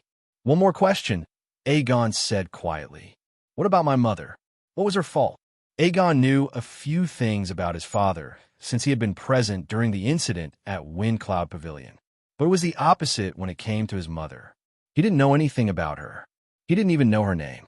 But he also wasn't interested in the past that much because it hurt his loved ones. However, now he was going to graze that last wound most likely, so he wanted to be prepared. He certainly didn't have any interest in adding parents to his life, not after everything Shio had given him. But he couldn't just run away from it either. He had no reason to. They were strangers to him, and that wouldn't change. And as always, he asked Shio because he knew she wouldn't lie to him. Your mother, is she at fault? Shio muttered to herself, but she knew Aegon could still hear her. She did something wrong, but the price she had to pay was immense. I would say she's the victim of this whole thing. She gently caressed his hair and said, I hope you don't hate them. I know you don't want parents, and I don't have a problem with that. But don't hate them, especially your mother. I thought you loved your brother a lot. So why are you taking her side instead of his? Aegon asked curiously. Because I know my brother doesn't deserve you as his son, Shio sighed and kissed his forehead softly. But your mother is different. She brought you into this world. She carried you for 9 months. Not only you, but your siblings too. I don't think I can ever repay what she did. You can relax. I don't hate anyone, Aegon said calmly. They might have made some stupid decisions, but they're still the ones who gave me this life. How can I hate them? That's my good boy. By the way, do you also love your other nephew and niece? Aegon asked, glancing at her with a slightly displeased look. Oh my, are you jealous? Shio teased him instantly, sensing that hint of annoyance in his tone. Maybe a little, he whispered under his breath. Hee, you're so cute when you're jealous. Shio, you don't call a guy cute. Huh, but you're so cute. What else am I supposed to say? Aegon face-palmed and looked away. Shio hugged him even tighter and smiled brightly. It's true that I love them. How can I not? They're my precious nephew and niece. But you're still the best in my heart. You've already secured that throne with your cuteness. Everything was so good until you added that last part. Aegon rolled his eyes, but the corners of his lips curled up anyway. Io, you are cute. Just accept it from me, Shio protested while shaking him slightly like a playful child. Fine. Now stop shaking me. Aegon sighed again. Also, never say that I don't need parents. I do need parents, and I already have them beside me. Shio blinked her honey-brown eyes in surprise before they lit up in pure delight. She was about to squish him even more and gush over him. But Aegon was familiar with her tactics, so he managed to escape just in time. And then you say you're not cute. Shio chuckled when she noticed him already standing near the door. I'm going to Oppa. Then we can leave to see my new invention, Aegon said, completely ignoring her teasing. Without waiting for her reply, he left to find Arnold. He could already guess where his Oppa would be, so he moved swiftly through the mansion's corridors and hallways, greeting the maids and butlers on his way. Soon, he reached the beautiful flower garden that seemed to stretch endlessly. As the morning sunlight touched the radiant petals, the entire place turned into a mesmerizing spectacle of colors. Amidst that breathtaking sight, Arnold sat on a wooden bench, staring at the flowers with a distant look in his eyes. His hand gently caressed the soft petals, as though afraid they might break. Before Aegon could even say anything, he heard Arnold's deep, calm voice. Don't. I didn't even say anything, Aegon muttered, walking over to sit beside him on the bench. She must have taught you to never apologize if it's not your fault, Arnold said thoughtfully. Then, after a pause, he added dryly, I wouldn't be surprised if she taught you to never apologize even when it is your fault. Aegon chuckled and said, Well, I did make a mistake. I hurt my Oppa, so I am at fault. I'm really sorry, Oppa. I didn't mean to hurt you. You really like to overthink. Arnold sighed, standing up. Let's go. Weren't you going to show me your new invention? Aegon could tell Arnold was deflecting the topic, so he didn't press any further. He simply smiled and jumped to his feet. Let's go then. Outside the barrier that Hecht had erected, the Randall family sat on a large boulder, gazing at the rising sun as it reflected off the serene river before them. I'm sure Aunt Shio came, Xavier said with a sigh, and she must have made delicious breakfast. That's the only reason I can think of for him to run away without considering our arrival. It's fine, isn't it? Sansa giggled softly. It's been a while since we enjoyed the beautiful scenery of Moon River together. If only my adorable daughters were here too. Baelish sighed wistfully. Father, adorable is the wrong word for them. You probably meant Mons. Xavier stopped mid-sentence, suddenly feeling a foreboding chill. Go on, Baelish said, glancing at him with a sharp look. No, I feel like I made a mistake of some kind, Xavier muttered under his breath. Uncle Blue. Baelish instantly forgot about his son as that loud, high-pitched shout reached his ears. His brows twitched in irritation as he turned around, only to be greeted by that familiar, mischievous grin he had seen for decades. Hello, Uncle Blue, Shio greeted cheerfully. Are you enjoying the blue sky and blue waters? Baelish gave her an annoyed look before turning toward Arnold. Good morning, Elder. Morning, Arnold replied calmly. I see we made you wait. Then he turned toward the transparent barrier and asked, How long are you going to hide it?